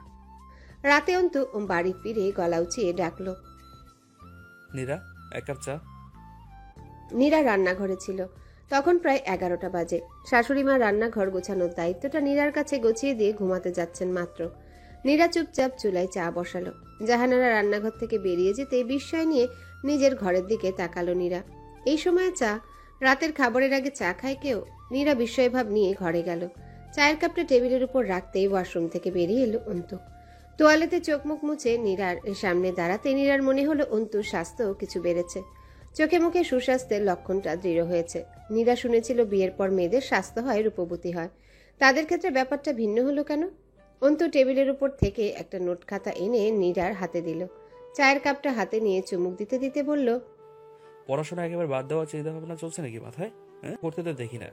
ফাইনালে লাড্ডু পেরে নমু আর নাদিম আমার গাড়ি দিতে দিতে মেরে ফেলবে। ওদের বদ্ধমূল ধারণা আমি তোকে ভয়াবহ অত্যাচার করি। গিয়ে ফ্রেশ হ, তারপর নোট দিয়ে পড়তে বস। পরীক্ষার হলে হাজব্যান্ড হিসেবে কোনো বেনিফিট আশা করিস না। আমি তোকে কিছু দেখাবো না। লাস্ট পরীক্ষায় তুই আমার সাথে যে বাটপারি করছিস, আমি কিন্তু ভুলে নাই। রিভেন্স। নীরা হতভম্ব চোখে চেয়ে রইল। পরীক্ষায় সে নিজে লিখে শেষ করতে না পারলে নীরার কি দোষ? নীরা তো দেখিয়েছিল। দেখাতে 5 মিনিট দেরি হয়েছিল, এই যা। 5 মিনিটে কি এমন হয়? নীরা ছোট্ট নিঃশ্বাস ফেলে বলল, খাবার দেই আগে, রাতের খাবার। আমার খাবার আমি নিয়ে খেতে পারবো। আমার জেগে না থাকলেই হলো। তুই খেয়েছিস? নীরা চোখ তুলে তাকালো। অন্তু বুঝে ফেলল নীরা খায়নি। এই মহিলার বরের প্রতি প্রচুর প্রেম। একা একা খেতে বসলে তার গলায় আটকায়, পাকস্থলিতে আটকায়, হজমেও আটকায়। অন্তু নীরাকে ধমকে ফ্রেশ হতে পাঠিয়ে নিজেই গেল রান্নাঘরে। যাওয়ার আগে হুমকি দিয়ে বলল, খবরদার ফ্রেশ হয়ে শাড়ি টেনে পড়বি না। আমার মাইন্ড ডিস্ট্রাক্ট হয়ে গেলে কিন্তু এই জীবনের পরোটারও তোর হবে না। নীরা স্তব্ধ চোখে চেয়ে থেকে চোখ ফিরিয়ে নিল। জীবনে পানি ঢেলে না খাওয়া ছেলে নিজেই আজ প্লেট পরিষ্কার করলো। রান্নাঘরে জিনিসপত্র যতটুকু পারা যায় গুছানোর চেষ্টা করে খাবার নিয়ে রওনা দিল ঘরে। নীরা ততক্ষণে ফ্রেশ হয়ে বেরিয়েছে। গায়ে তার গোলাপি রঙের পাতলা শাড়ি। অন্তু কপাল কুঁচকে চেয়ে রইল। মেয়ের সমস্যা কি? ইচ্ছে করে এমন ব্যবহার করে নাকি তার সাথে? যা নিষেধ করবে তাই পড়ে পড়ে সামনে এসে যাবে বারবার। বেয়াদব। অন্তু খাবার নিয়ে বিছানায় বসলো। নীরাকে বসতে ইশারা করে বলল, এখানে বস এবং মাঝারি আওয়াজে পড়। আমার কান পর্যন্ত যাওয়া জরুরি। পরে মনে থাকছে না, শুনলে মনে থাকবে। স্পষ্ট সুন্দর করে পড়বি। এখন হ্যাঁ কর। নীরা করলো। খাবার কিছুটা চিবিয়ে নিয়ে মোটামুটি জোরে পড়ার চেষ্টা করলো। অন্তু নিজেও খেলো এবং মনোযোগ দিয়ে শুনলো। খাওয়া দাওয়া শেষ করে বারান্দায় দাঁড়িয়ে সিগারেট ধরালো অন্তু। তারপর ফিরে এসে শটান নীরার কোলে মাথা রেখে শুয়ে পড়ল সে। নীরা বেশ মনোযোগ দিয়েই পড়ছিল। অন্তুর এহেন কাজে কিছুটা চমকে তাকালো। নীরার হাতের নোটটা ছিনিয়ে নিয়ে টেবিলের উপর ছুঁড়ে মেরে বলল, বহু পড়ছিস, আর পড়া লাগবে না। শাড়ি পরতে মানা করেছিলাম, পড়েছিস। মনকে বলেছিলাম ডিস্ট্রিক্ট হোস না, হয়ে গিয়েছে। কেউ কথা শোনেনি, কেউ কথা রাখেনি। এমন কিচ্ছু করার নেই। নীরা হেসে ফেলল। অবচেতন মনে ডান হাতটা রাখলো অন্তুর চুলে। নীরার শাড়ির আঁচল হাতে পেঁচাতে পেঁচাতে হঠাৎই বলল অন্তু, এই নিরু, শিবুরকে চিনিস? ফিজিক্স ডিপার্টমেন্টের ছেলেটা দুর্দান্ত বিতর্ক করতো যে, মনে আছে? হ্যাঁ, হ্যাংলা পাতলা ফর্সা মতন না? আমাদের এক জুনিয়রের সাথে বোধহয় প্রেম ছিল ওর। নমু বলেছিল একবার। হ্যাঁ হ্যাঁ, ওইটাই। প্রেম ছিল কি? বিয়ে করে ফেলেছে ওরা, পালিয়ে বিয়ে। আমাদের বিয়ের 4-5 মাস আগেই বিয়ে করেছে। শিপনের সাথে দেখা হয়েছিল আজ। এত ভালো একটা স্টুডেন্ট, অলওয়েজ টপ করতো। অনার্স মাস্টার্সটা কমপ্লিট করলেই লেকচারার হয়ে যেতে পারতো। মাত্র 2 বছরের অপেক্ষা। এর মধ্যে একটা স্ক্যান্ডাল করলো। বিয়ে তো করেছেই, বউ নাকি প্রেগনেন্ট। 6 মাস চলে, টিউশনিও নেই। খরচ জোগাতে হিমশিম খেয়ে গার্মেন্টসে চাকরি নিয়েছে এবার। পরীক্ষাও খারাপ করেছে, দুটোতে ব্যাকলগ। ক্যারিয়ারটা একদম শেষ। ব্যাপারটা শুনেই মন খারাপ হয়ে গেল। নীরা দীর্ঘশ্বাস ফেলে বলল, এখনই পালিয়ে বিয়ে করার প্রয়োজন কি ছিল? ভীষণ বিপদে পড়ে গিয়েছে বেচারা। মেয়ে নাকি বিয়ে ঠিক হয়ে গিয়েছিল অলমোস্ট। শিপনকে নিয়ে ভীষণ পজিটিভ সে। পাগলাম করছিল, বোরোটোরে যাবে। আমার কথা হলো বিয়ে করেছে ঠিক আছে, কিন্তু এখনই বাচ্চা নেওয়ার কি দরকার ছিল? ক্যারিয়ারটা শেষ করলো। অত কিছু কি খেয়াল থাকে? অন্তু অসন্তোষ কণ্ঠে বলল, থাকবে না কেন? এখন বাচ্চার ভবিষ্যতের কি হবে? অ্যাক্সিডেন্টলি হলেও তৎক্ষণাৎ একটা ব্যবস্থা নেওয়া উচিত ছিল। এটা নতুন জীবন। নীরা দীর্ঘশ্বাস ফেলল, উত্তর দিল না। অন্তর অনবরত বলে যাওয়া কথাগুলো শুনে চলল এক মনে। পরের দিনগুলো খুব দ্রুত কাটলো তাদের। ভার্সিটিতে শুরু হলো সেমিস্টার ফাইনাল। পরীক্ষার হলগুলো একই থাকলেও প্রত্যেকবারের মতো একে অপরকে ফোন দিয়ে অযথা চিন্তা ঝাড়া হলো না। লাইব্রেরিতে বসে নোট বানানো হলো না, হই হুল্লোড় হলো না, আড্ডার সময় হলো না। পরীক্ষা হলে একটু আধটু দেখা, একটু একটু দৃষ্টি বিনিময় হতে লাগলো শুধু। পরীক্ষা শেষে ক্যান্টিনে বা টিএসসিতে বসা হলো না। ঘন্টার পর ঘন্টা গান আড্ডা দেওয়া হলো না। সবাই ব্যস্ত তখন নিজ নিজ জীবন গতিতে। অত আড্ডার সময় কই? নিরাশ সংসারে বিস্তর কাজ, দুদণ্ড বসার সময় কই? অন্তুর টিউশনি, চাকরির পড়া, নম্রতার বিয়ে নিয়ে তোড়জোড়, আরফানকে সময় দেওয়ার তারা। নাদিম নিজের মতো ছন্নছাড়া উদাসীন। সাইম ততদিনে অস্ট্রেলিয়া পাড়ি জমিয়েছে। ছোঁয়ার জন্য রেখে গিয়েছে নিজেকে গুছিয়ে নেওয়ার ব্যস্ততা। দেশ থেকে পত্রপাঠ বিদায় নেওয়ার আগে একটা প্রিপারেশন আছে না? এত এত ব্যস্ততার মাঝে বন্ধুত্বের বিকেলগুলো হয়ে উঠল নিঃসঙ্গ, রংহীন, ফিকে। ক্যান্টিন, লাইব্রেরি চেয়ারগুলো পড়ে রইল ফাঁকা, উদাসীন। কেটে গেল একের পর একদিন। হারিয়ে গেল উচ্ছলতা, মলিন হলো হাসি। কমে গেল দুঃখ সুখ ভাগাভাগির গল্প। পরীক্ষাটাও ফুরিয়ে গেল। শেষ হয়ে গেল ভার্সিটি জীবনের দীর্ঘ 4 বছর। ফুরিয়ে এলো কি তবে দীর্ঘ বন্ধুত্বের গল্প? শাহবাগ পার্কের এক বেঞ্চিতে পা ঝুলিয়ে বসে আছে নাদিম। গায়ে ঢিলেঢালা টি শার্ট, পিঠে ঝুলন্ত গিটার, বাঁ হাতে বাদামের ঠোঙা। নাদিম অগোছালো চুলগুলো গোছাতে গোছাতে হাই তুলল। আশেপাশে বৃদ্ধ, বাচ্চা যুবতীদের ভিড়, বেশ কিছু প্রেমিক যুগলও চোখে পড়ার মতো। নাদিম কৌতূহলী চোখে রাস্তার ওপাশে তাকিয়ে আছে। লাল টকটকে শাড়ি পরা মেয়েটা খেপে আছে প্রায় ঘণ্টাখানেক। নিরীহ প্রেমিক অসহায় মুখে রাগ ভাঙানোর চেষ্টা চালাচ্ছে, চেষ্টা কাজে আসছে না। নাদিম আগ্রহ নিয়ে শেষটা দেখার অপেক্ষায় রইল। অপেক্ষা শেষ হচ্ছে না, মেয়েটির রাগ ভাঙছে না। নাদিম বিরক্ত ভঙ্গিতে বাদাম মুখে নিল। খোসা সমেত বাদাম চিবাতে চিবাতে আবারও তাদের দিকে তাকালো। নাদিমের কোনো ব্যস্ততা নেই। প্রেমিকের রাগ ভাঙানোর ঘটনাটা আরও ঘণ্টাখানেক দেখা যেতে পারে। তারপর ঘন্টা, মিনিট, সেকেন্ড হিসেবে করে তাদেরকে চমকে দেওয়া যেতে পারে। নাদিম যদি মেয়েটার রাগ ভাঙার সাথে সাথে গিয়ে বলে, আপনি ঠিক 1 ঘন্টা 20 মিনিট 53 সেকেন্ড রেগেছিলেন। রাগ স্বাস্থ্যের জন্য ভালো না। রাগ স্বাস্থ্যের জন্য ভালো। আপনার উচিত বেশি বেশি রাগ করা। তাহলে কি মেয়েটাকে চমকে তাকাবে না? নাদিমের ভাবনার মাঝে চট করে কান ধরে ফেলল ছেলেটা। এমন জনসমাগম রাস্তায় 2-1 উঠবস করে ফেলল সে। ঠিক সেই সময় রাস্তার পাশে এসে দাঁড়ালো লাল রঙা মার্সিডিজ। প্রেমী যুগল গাড়ির আড়ালে হারিয়ে গেল। নাদিম তখন ভয়ানক বিরক্ত। গাড়ি থেকে গুটি গুটি পায়ে পেরিয়ে আসা মানবীকে দেখেও বিরক্তি কাটল না। মেয়েটাকে আজ বড় বড় লাগছে, লাগারই কথা। মৌসি এখন বড় হয়েছে। অনার্স পড়ুয়া কোনো মেয়েকে পিচ্ছি বলা যায় না। ভার্সিটির ফটকে পা দিতে মেয়েদের মধ্যে পিচ্ছি বলবি তো কেটে ফেলবো ধরনের মনোভাব চলে আসে। চালচলনে দেখা যায় বিস্তর তফাৎ। মৌসির চালচলনেও বিস্তর পরিবর্তন চোখে পড়েছে।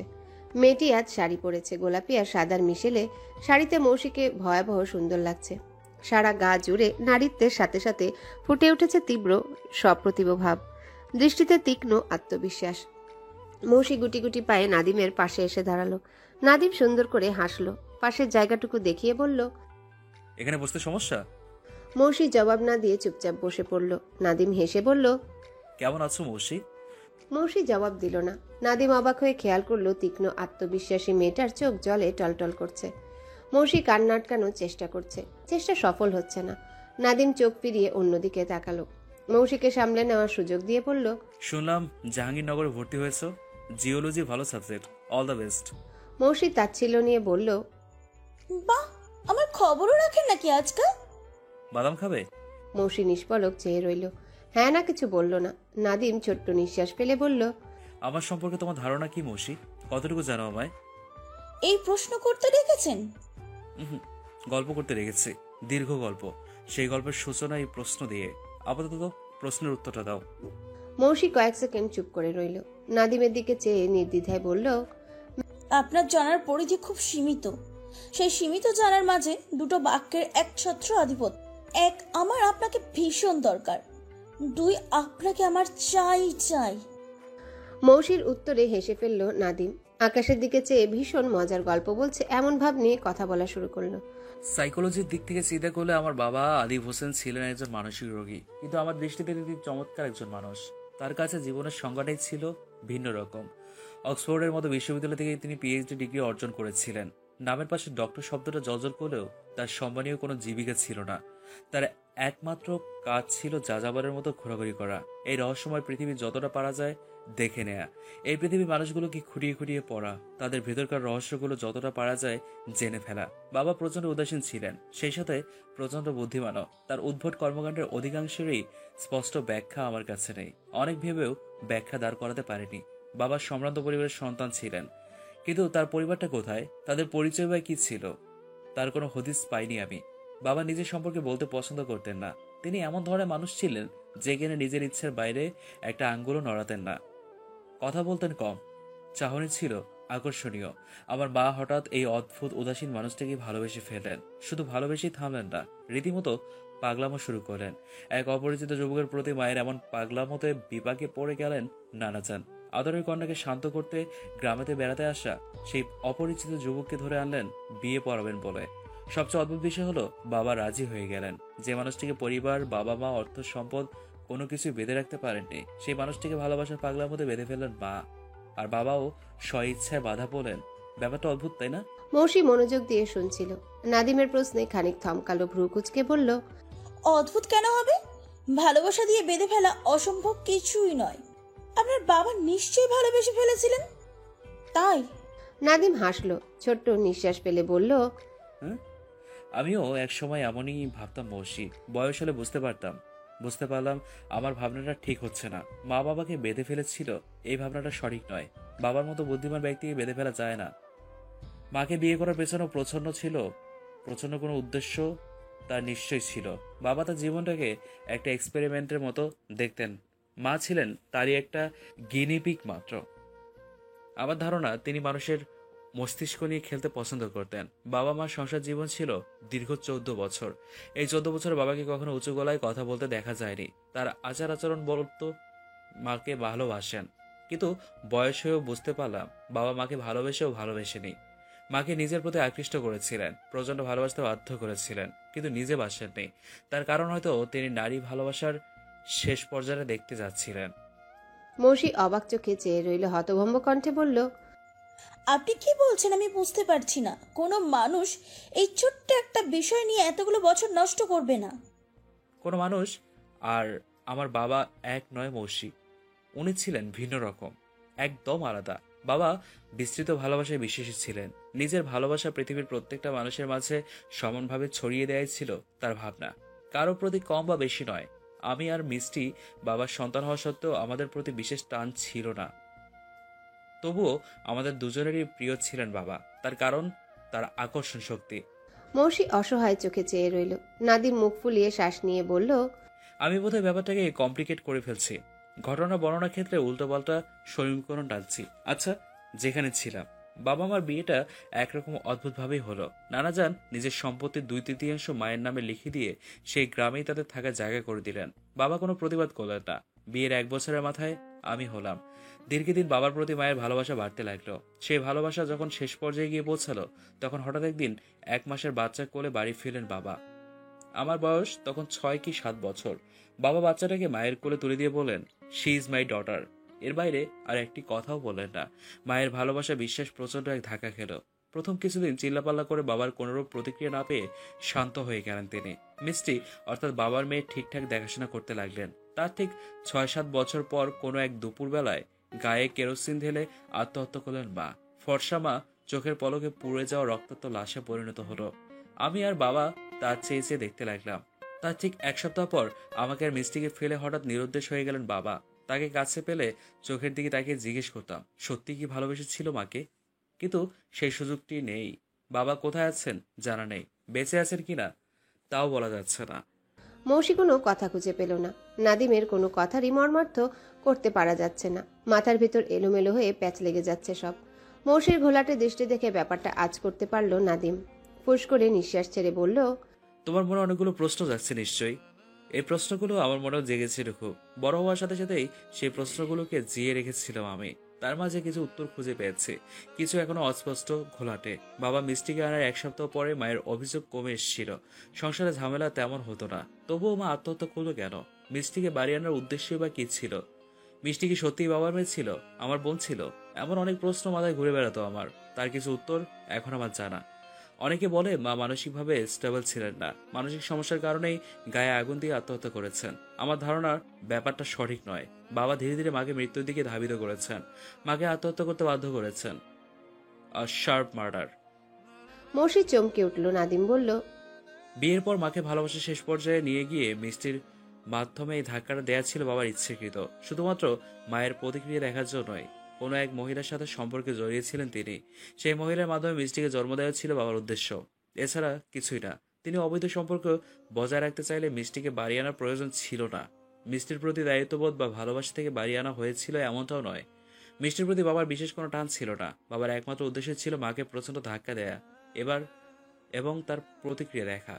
মৌসি আর্তনাদ করে বলল, উনি কি পাগল? নাদিম হেসে ফেলে বলল, তোমাকে তো প্রথমে বলেছি মৌসি, সাইকোলজির ভাষায় তিনি একজন মানসিক রোগী। মৌসি কোনো কথা খুঁজে পেল না। নাদিম ছোট্ট নিঃশ্বাস ফেলল। তোমাকে একটা ঘটনা বলি। তখন মিষ্টির 6 মাস বা 1 বছর চলছে। মা মিষ্টিকে খাওয়াচ্ছেন। হঠাৎ কি হলো জানি না, মা মিষ্টিকে ছুঁড়ে ফেললেন মাটিতে। মিষ্টি তার স্বরে কাঁদছে, তার কপাল কেটে রক্ত পড়ছে। বাবা বারান্দায় বসে পুরো ব্যাপারটা দেখলেন, অথচ উঠে আসলেন না। আমি দৌড়ে গিয়ে মিষ্টিকে করে তুললাম। মা আশেপাশে সবকিছু ছুঁড়ে ফেললেন। তারপর থেকে শুরু হলো মায়ের এই হঠাৎ রেগে যাওয়ার সমস্যা। মিষ্টি যতই বড় হতে লাগলো, মায়ের এই সমস্যা বাড়তে লাগলো। মিষ্টির দিকে চেয়ে হঠাৎই তিনি রেগে যান, চিলেচিলি করেন, বাবার দিকে এড়োটা ছুঁড়ে মারেন, তারপর হাউ মাউ করে কাঁদেন। বাবা কোনো প্রতিবাদ করতেন না, মায়ের দিকে শান্ত চোখে চেয়ে থাকতেন। সেই ছোটবেলায় মায়ের প্রতি খুব ক্ষোভ জন্মাতো আমার। ভীষণ নিরীহ বাবার উপর এই অত্যাচার ভয়াবহ রাগ লাগতো। কিন্তু এই এত বছর পর ধীরে ধীরে বুঝতে পারলাম মায়ের সেই মানসিক বিপর্যয়ের কারণটা ছিলেন স্বয়ং বাবা। মিষ্টির চেহারা দেখতে বাবার মতোই, তার দিকে চাইলেই বুঝে ফেলা যায় সে আদিব হোসেনের মেয়ে। মা মিষ্টি দেখাশোনা করতেন ঠিক, কিন্তু মিষ্টি বেড়ে ওঠার সাথে সাথে তার চেহারায় বাবার স্পষ্ট ছাপটা মেনে নিতে পারতেন না। বাবার প্রতি মায়ের প্রচন্ড ভালোবাসা আর বাবার বিশ্বাসানী মিষ্টির মুখটা দেখলেই মনে পড়ে যেত একের পর এক, হয়তো এমনটাই যাইতো। মায়ের মন ও মস্তিষ্কের যুদ্ধের শেষটা দেখার ইচ্ছে ছিল বাবার উদ্দেশ্য। মায়ের ধৈর্য শক্তির শেষটা ঠিক কোথায়, মানুষ ঠিক কতটা সহ্য করতে পারে, সহ্য শক্তির পরিমাণ কত, বাবার এমন কিছু উত্তরের প্রয়োজন ছিল। শারীরিক দিক থেকে অত্যাচার না করলেও এ ছিল বাবার দেয়া তীব্র মানসিক অত্যাচার। মা প্রতিনিয়ত কতটা অত্যাচার হয়েছে বুঝতে পারছো? মৌসির মাথা ধপধপ করছে।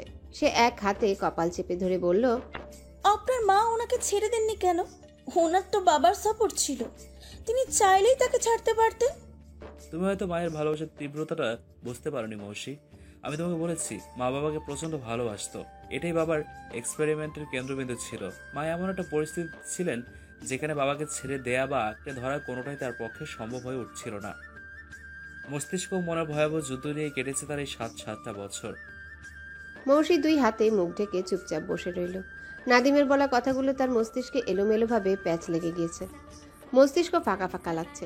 নাদিম দীর্ঘশ্বাস ফেলে বলল, পুরো ব্যাপারটা আমি গুছিয়ে বলতে পারিনি বলে দুঃখিত মৌসি। বাবার ঘটনাগুলো ভাবতে গেলেও এলোমেলো হয়ে পড়ি, ধারাবাহিকতা থাকে না। তবে আমার বিশ্বাস তুমি আমার বাবার উদ্ভট মানসিক ব্যাপারটা বুঝতে পারছো না? মৌসি মাথা নাড়ল। নাদিম মৃদু কণ্ঠে বলল, গুড। একটু থেমে আবারও বলল, সবাই বলে এবং আমিও বিশ্বাস করি, আমি অনেক ক্ষেত্রে আমার বাবার মতো হয়েছি। বড় মামার মতে আমাদের কথাবার্তা, চালচলন, আচরণ, চাহনি একই। বাবা হারিয়ে যাওয়ার আগে আমার মাঝে নিজের বীজটা বুনে যেতে পুরোপুরি সমর্থ হয়েছেন। এই যে বাবার এই ভয়াবহ মানসিক এক্সপেরিমেন্ট, এতগুলো জীবন এলোমেলো হয়ে গেল, তবুও আমি বাবাকে ঘৃণা করতে পারি না। বাবাকে আমি মায়ের থেকেও বেশি ভালোবাসি। নাদিম একটু থেমে বলল, আমার এই গল্পটা গুটি কতক মানুষ ছাড়া কেউ জানে না। যারা জানে তাদের কাছেও গল্পটা বড় স্পষ্ট। জানার মতোই এই অস্পষ্ট গল্পটা স্পষ্ট করে তোমাকেই প্রথম বলছি আমি। কারণটা নিশ্চয়ই বুঝতে পারছো মৌসি। প্রকৃতি ঘটনার পুনরাবৃত্তি পছন্দ করলেও আমি তা পছন্দ করি না। বুঝতে পারছো আমি কি বলছি? মৌসি তাকালো। ছলছল করে উঠল তার দৃষ্টি। ফিসফিসানোর মতো করে বলল, স্টিল আমি আপনাকে চাইছি, পরিণত সম্পর্কে জেনেই চাইছি। নাদিম হেসে ফেলল। মৌসির দিকে খানিকটা সরে বসে বলল, বাবার প্রতি মায়ের ভালোবাসার তীব্রতাটা এখন বুঝতে পারছো মৌসি? মৌসির চোখ থেকে জল গড়িয়ে পড়ল। পর মুহূর্তেই ডুকরে উঠে বলল, আর কেন এমন হচ্ছে? 2 বছর থেকে ঘুমাতে পারছি না, খেতে পারছি না, আপনাকে ছাড়া কিচ্ছু ভাবতে পারছি না। আমার ভীষণ কষ্ট হচ্ছে। আমি আপনাকে ভালোবাসবো না ভাবলেই দম বন্ধ হয়ে আসছে। প্লিজ প্লিজ, আমি মারা যাচ্ছি। নাদিমের মন খারাপ হয়ে গেল। প্রথমবারের মতো মৌসির মাথায় হাত রেখে খুব নরম কণ্ঠে বলল, এবারে ওয়ান্ডারফুল গার্ল, আমি তোমার শুভাকাঙ্ক্ষী হিসাবে তোমায় খুব ভালোবাসি মৌসি। আমি এখন অ্যাডাল্ট, তুমি এখন অ্যাডাল্ট। বোঝার চেষ্টা করো, আমি তোমার জন্য পারফেক্ট নই, কখনো পারফেক্ট ছিলাম না। You deserve more and more better than me. পাগলামো নয়, তোমাকে মুভ অন করতে হবে। নিজেকে এত অবহেলা না করে ভালোবাসো। সবার থেকে বেশি ভালো নিজেকে বাসো। আমি জানি তুমি পারবে। মৌসি ঝটকা দিয়ে হাত সরিয়ে দিল। বেঞ্চিতে পা তুলে বসে 2 হাঁটুতে মাথা রেখে ফুপিয়ে কাঁদতে লাগলো। নাদিম অপ্রস্তুত বসে রইল। এতদিন পরও মৌসির এমন ভয়াবহ প্রতিক্রিয়া হবে জানলে কখনোই পার্কে ডেকে পাঠাতো না। নাদিম কাঁধ থেকে গিটারটা নিয়ে কোলের উপর রাখলো। শাড়ি পরিহিতা অসম্ভব রূপবতী এক মেয়ে ফুপিয়ে ফুপিয়ে কাঁদছে। তার পাশে বসে বাউন্ডুলে ফালতু এক ছেলে নির্বিকারে গান গাইছে। বিষয়টা অদ্ভুত না? নাদিমের অদ্ভুত কাজটা করে ফেলতে ইচ্ছা করলো। গিটারের সুরে তুলে কোনো একটা গানের মাঝ থেকেই গাইতে লাগলো হঠাৎ, তুমি ভালোবাসো ভালো করে ভেবে এসো, খেলে ধরা কোনোখানে রবে না। নাদিমের গানে চোখ তুলে তাকালো মৌসি। এমন একটা সময় এমন উদ্ভট গান শুনে ভ্যাবা করে কেঁদে ফেলতে ইচ্ছা করছে মৌসি। নাদিম এমন কেন এত অনুভূতিহীন? মানুষের কষ্ট কি তাকে স্পর্শ করে না?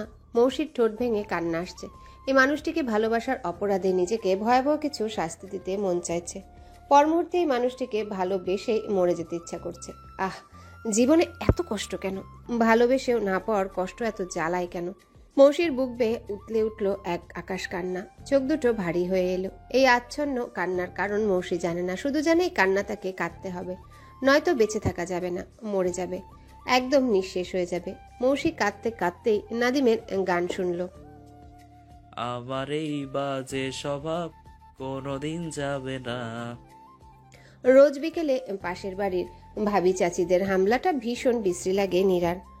ঘরদোর ফেলে শরীর মেলে গল্প করতে বসে যেতে দেখলেই গা জ্বলে যায় তার। নীরা বিরক্তি নিয়ে চা বানালো। চায়ের ট্রেটা বসার ঘরে নিয়ে যেতে এক মহিলা ভীষণ গুরুত্বপূর্ণ কথা বলার মতো ভঙ্গিমা করে বলল, ছেলের বিয়ে তো অনেকদিন হলো ভাবি, নাতি নাতিন আসবে কবে? এখনো কোনো খোঁজ নেই, কোনো সমস্যা নেই তো? জাহানারা তৎক্ষণাৎ জ্বলে উঠলেন, চিবিয়ে চিবিয়ে বললেন, সমস্যা আছে। সমস্যাটা হলো আমাদের নাতি নাতনির দরকার নাই। আর এখন নাতি নাতনি কিসের? আমরা কি মরে যাচ্ছি? পোলা বউ কি বুড়ো হয়ে গেছে? এই বয়সে তো ছেলে বিয়ে করাতে চাই নাই। যা হয়েছে তা হয়েছে। আগে ছেলে পড়াশোনা শেষ হোক, চাকরি বাকরি পাক, তারপর নাতি নাতনি চিন্তা। বিয়ে করেই ছেলের যে পেরেশানি যাচ্ছে। জাহানারা আলাপের মাঝে বাড়ি ফিরল অন্তু। থমথমে মুখে সোজাসুজি ঢুকে গেল নিজের ঘরে। নীরা এক পা দুই পা করে সরে এসে নিজের ঘরে দৌড় লাগালো। অন্তু ফাইলটা টেবিলে ছুঁড়ে ফেলে শার্টের বোতাম খুলছে। মেজাজ তার তিরিক্ষি। নীরা আসতেই বলল, চাকরি বাকরি কিছু হবে না, বুঝেছিস? যত সব ফালতু সিস্টেম।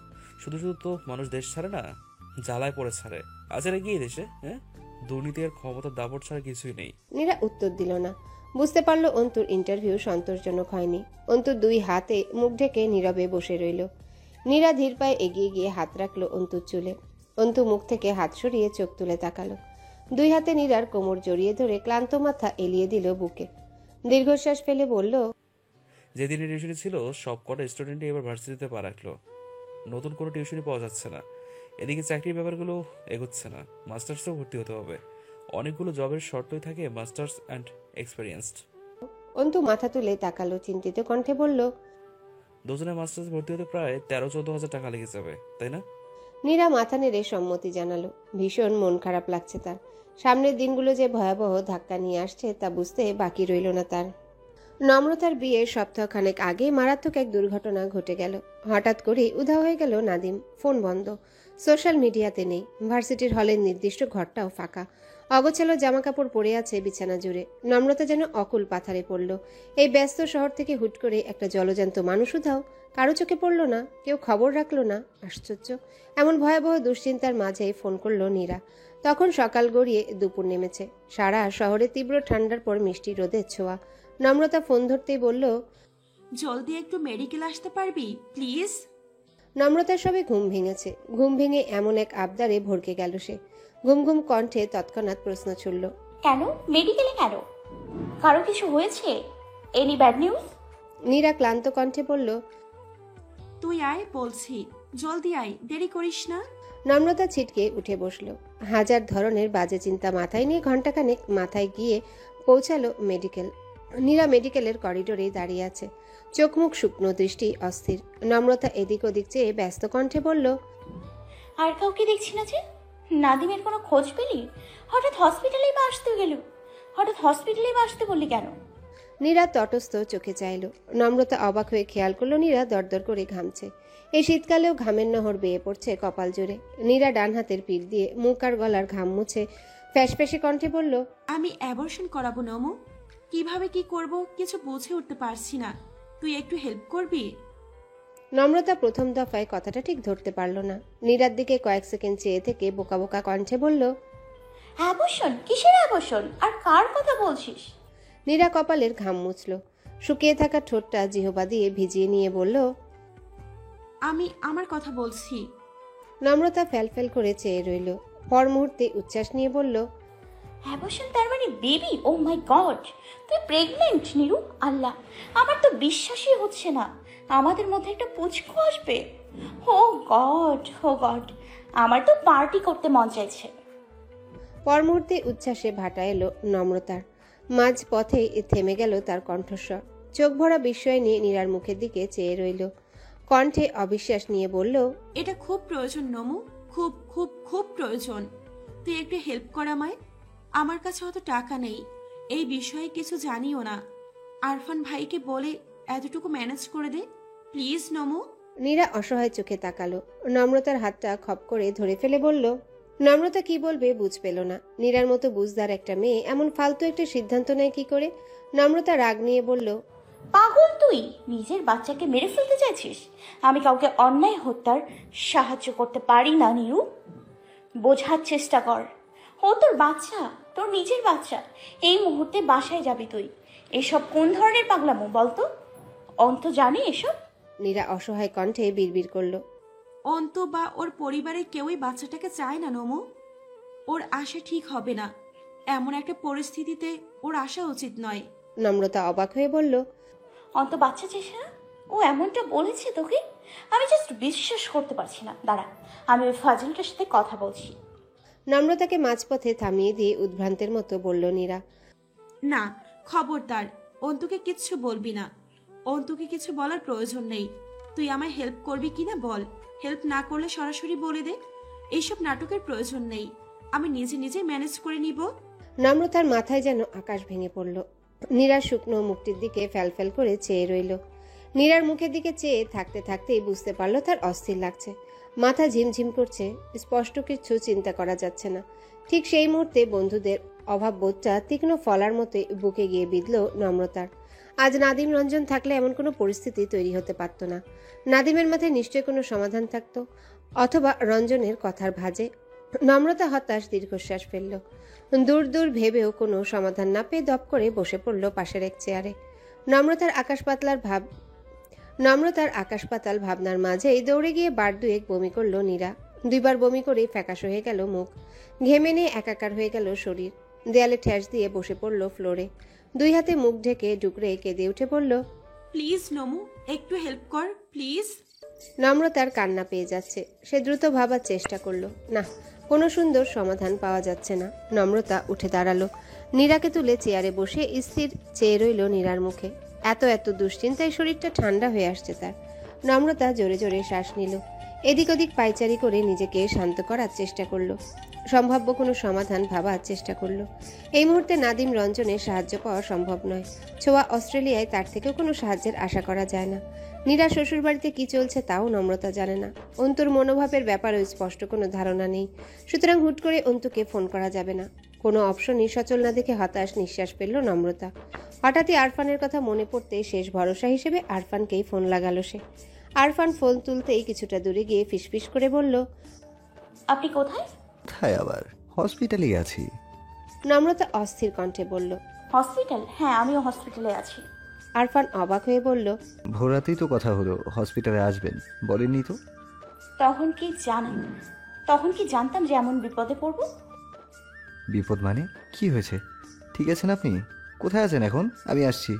উফ ডক্টর, আমার কিছু হয়নি, আমি ঠিকঠাক আছি। সমস্যাটা আসলে নীরাকে নিয়ে। শুধু সমস্যা নয়, ভয়ানক সমস্যা। আরফান এবার শান্ত হলো, স্বভাবসুলভ গাম্ভীর্যের সাথে বলল, ভয়ানক সমস্যা কি? নম্রতা প্রায় ফিসফিস করে বলল, নীরা প্রেগনেন্ট। আরফান বিরক্ত হয়ে বলল, এই কথাটা এত ফিসফিস করে বলার কি আছে নম্রতা?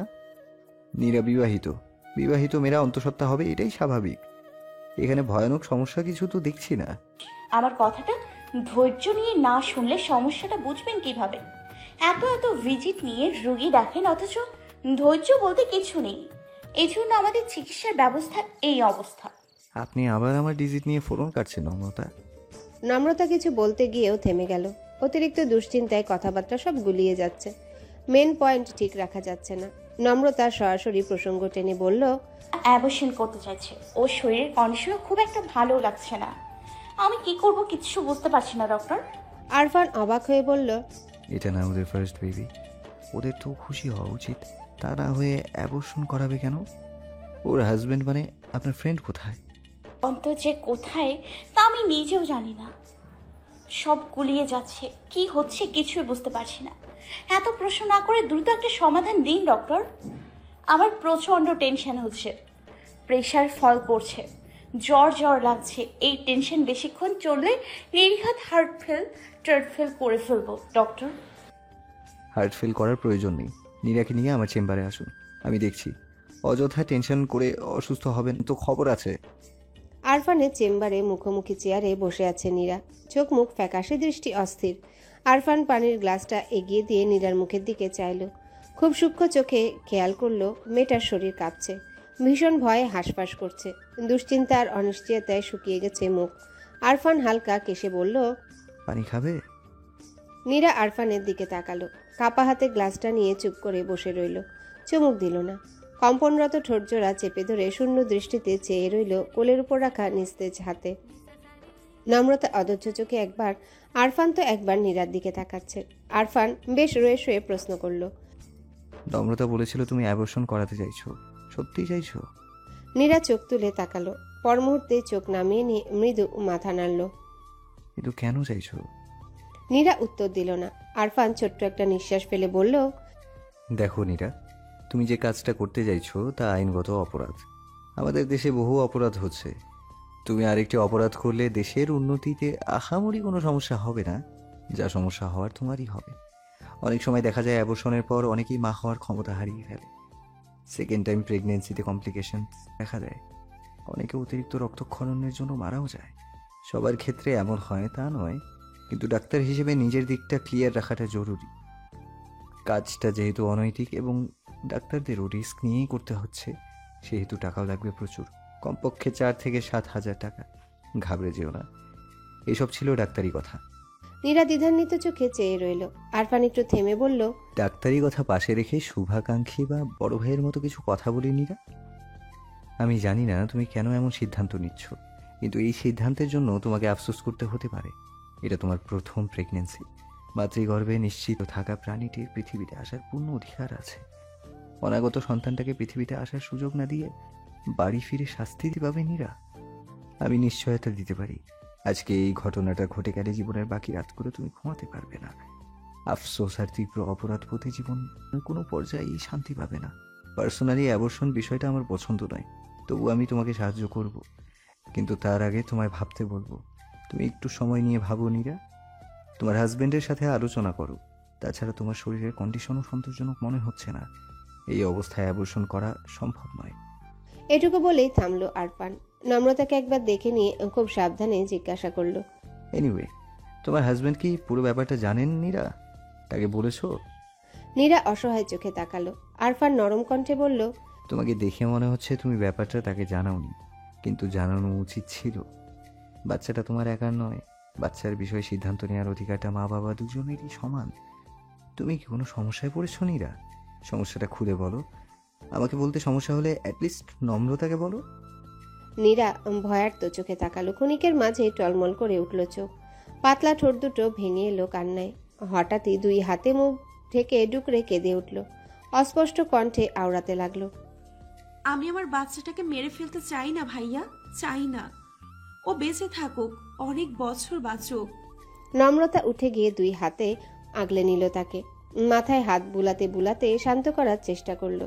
আরফান তাকে সামলে নেওয়ার সুযোগ দিয়ে চুপচাপ বসে রইল। নীরার হাত পা ক্রমাগত কাঁপছে। নীরা যে ভাবনা চিন্তা না করে মানসিক চাপের মুখে হঠাৎই এমন একটা সিদ্ধান্ত নিয়ে ফেলেছে তা বেশ বুঝতে পারছে আরফান।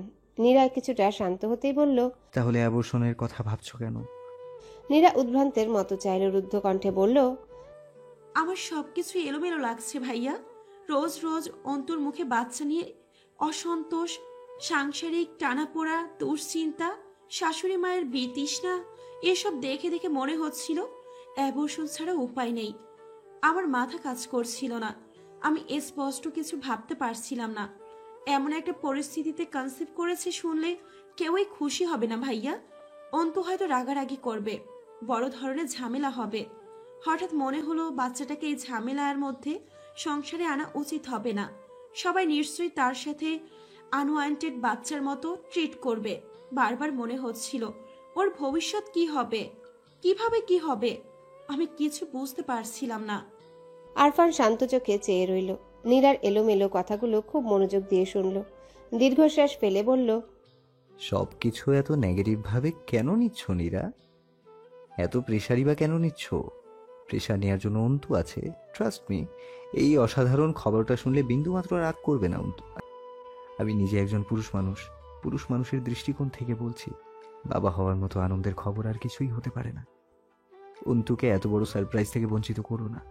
তাকে বাবা হওয়ার অনুভূতিটা অনুভব করতে দাও। আর ঝামেলার কি আছে? কোনো ঝামেলাই কি সারা জীবন থাকে? আর্থিক টানাপোড়েন আজ আছে, কাল থাকবে না, কিন্তু সেই ব্যাপারটাকে কেন্দ্র করে বাচ্চাটাকে হারিয়ে ফেললে তাকে আর ফিরে পাওয়া যাবে না। সাংসারিক চিন্তা ছেড়ে শুধু বাচ্চাটার কথা ভাবো। মা হওয়ার অদ্ভুত সুন্দর অনুভূতিটা উপভোগ করো। যে তোমার মাঝে আছে তার কাছে এখন থেকেই তুমি সুপার উইমেন। সে এই ভেবে নিশ্চিন্ত যে তার মা তাকে সব ধরনের বিপদ থেকে রক্ষা করবে। তার মা কি তার বিশ্বাসটা ধরে রাখবে না? ওর জন্য এসব ছোটখাটো প্রতিকূলতা পেরিয়ে আসতে পারবে না? এসব অযৌক্তিক চিন্তা মাথা থেকে ঝেড়ে ফেলো নীরা। এমন পাগলামো সিদ্ধান্ত তোমার শোভা পায় না। নীরা আচ্ছন্নের মতো কাঁদতে লাগলো। দুশ্চিন্তার ঘোরে এমন একটা বিশ্রী সিদ্ধান্ত নেওয়ার অপরাধবোধে পিষ্ট হয়ে যাচ্ছে মন। সেই বা কি করবে? বারবার মুড সুইং হচ্ছিল। শারীরিক দুর্বলতার এত এত দুশ্চিন্তে স্পষ্ট কোনো ভাবনা আসছিল না। সরি বাবু, মা সরি। হঠাৎ করে অন্তুর ব্যাপারটা মাথায় এলো নীরার। আরফানের কথাটা যদি সত্যি হয় তবে নিশ্চয়ই অ্যাবর্শনের কথাটা শুনলে ভয়ানক রেগে যাবে অন্তু। নীরাকে একদম খুন করে ফেলবে সে। নীরার আবারও কান্না পেয়ে যাচ্ছে। প্রচণ্ড অপরাধবোধ আর ভয়ে চারপাশটা কেমন অসহায় লাগছে। তখন দুপুর, আকাশ ভর্তি ঝলমল করছে রোদ। বেশিক্ষণ রোদে থাকায় তাতিয়ে উঠছে পিঠ। অন্তু যখন বাইক নিয়ে বাড়ির পাশে রাস্তাটা ধরলো, ঠিক তখনই পেছনের এক রিক্সা থেকে ডেকে উঠল কেউ। মহিলা গোছের মানুষ। অন্তু প্রথমে খেয়াল না করলেও লুকিং গ্লাসে চোখ পড়ায় থমকে দাঁড়ালো। বাইক থামিয়ে ঘাড় ফিরিয়ে তাকাতে রিক্সাটা এসে থামলো তার পাশে। অন্তু অবাক হয়ে বলল, আমাকে ডাকছিলেন? ভদ্রমহিলা ঠোঁট ভরা হাসি নিয়ে বলল, তুমি নয় তো আর কে? অন্তু কপাল কুঁচকে বলল, জি বলুন। ভদ্রমহিলা এক আকাশ বিস্ময় নিয়ে বলল, বলুন মানে তুমি আমাকে চিনতে পারছো না? আমি তোমাদের বাসার সামনের বাসাটাতেই থাকি। তোমাদের সরি না আন্টি, তোমাদের পাশে যে প্রায় যায় দেখোনি? অন্তু ঠোঁট টেনে ভদ্রতার হাসি হাসল।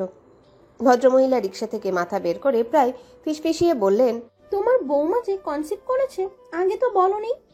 তোমার মাকে সেদিনও জিজ্ঞাসা করলাম, সাফ মানা করে দিল। বুঝলাম আবর্ষণ করাবে, তাই বলে বলা যাবে না। আমি কি পর মেডিকেলে পরিচিত ডাক্তার আছে আমার, আমাকে বললেই হাফ ছেড়ে বেঁচে যেতে। ভদ্রমহিলার বাঁধনহারা নির্লজ্জ আলাপে স্তব্ধ হয়ে গেল অন্তু। তার থেকেও স্তব্ধ হয়ে গেল আলোচনার বিষয়বস্তু জেনে। কিছুক্ষণ পলকহীন হতভম্ব চোখে চেয়ে থেকে বলল, আপনার কথা ভুল হচ্ছে আন্টি, এমন কোনো ব্যাপার নাই। ভদ্রমহিলা দ্বিগুণ আত্মবিশ্বাস নিয়ে বলল, ও মা, আমার থেকে লুকাচ্ছ কেন বাবা? আমি কি তোমাদের ক্ষতি চাই নাকি? কেউ বলতে পারবে কখনো কারো ক্ষতি ঠটি করেছি? নেহা, তোমার বউকে মেডিকেলে দেখে আনালাম, কোনো দরকার ঠরকার লাগলে বলতে পারো। আমি নিজে থেকে জিজ্ঞেস করেছি। তোমাদের তোমাদের আপন ভাবি বলেই তো জিজ্ঞেস করেছি নাকি? অন্তুর কপাল কুঁচকে এলো। ব্যাপারটা বুঝতে না পেরে বলল, আপনি নীরার কথা বলছেন? ভদ্রমহিলা মাত্রাতিরিক্ত বিরক্তি নিয়ে বলল, তা নয় তো কি, আমার ননদের মেয়ে সিজার হলো আজ, আলহামদুলিল্লাহ ছেলে বাচ্চা হয়েছে ওখানে। সি সেকশনে তোমার বউকে দেখালাম এক নার্সের সাথে কথা টথা বলে। আমি ভাবলাম কোনো রোগী দেখতে এসেছে বোধহয়। পরে নার্সকে জিজ্ঞাসা করে জানলাম নীরা আবর্ষণ করতে চায়। আবর্ষণ কোথায় করে, কিভাবে কি হয়, কত টাকা লাগবে, হ্যান ত্যান জিজ্ঞেস করলো। অন্তু ভদ্রমহিলার মুখের দিকে ফ্যালফ্যাল করে চেয়ে রইল, কথা খুঁজে পেল না। ভদ্রমহিলা গলার স্বর আরো একটু নামিয়ে বলল, কোনো সমস্যা টমস্যা হয়েছে নাকি? আজকাল বউদের একটু চুকচুক স্বভাব থাকে। শুনেছিলাম তোমার বই নাকি অন্য এক জায়গায় বিয়ে ভেঙেছিল। অন্য বাকি কথাগুলো যেন কান পর্যন্ত পৌঁছালো না তার। অবাক চোখে ভদ্রমহিলার থলথলে মুখের দিকে চেয়ে রইল অন্তু।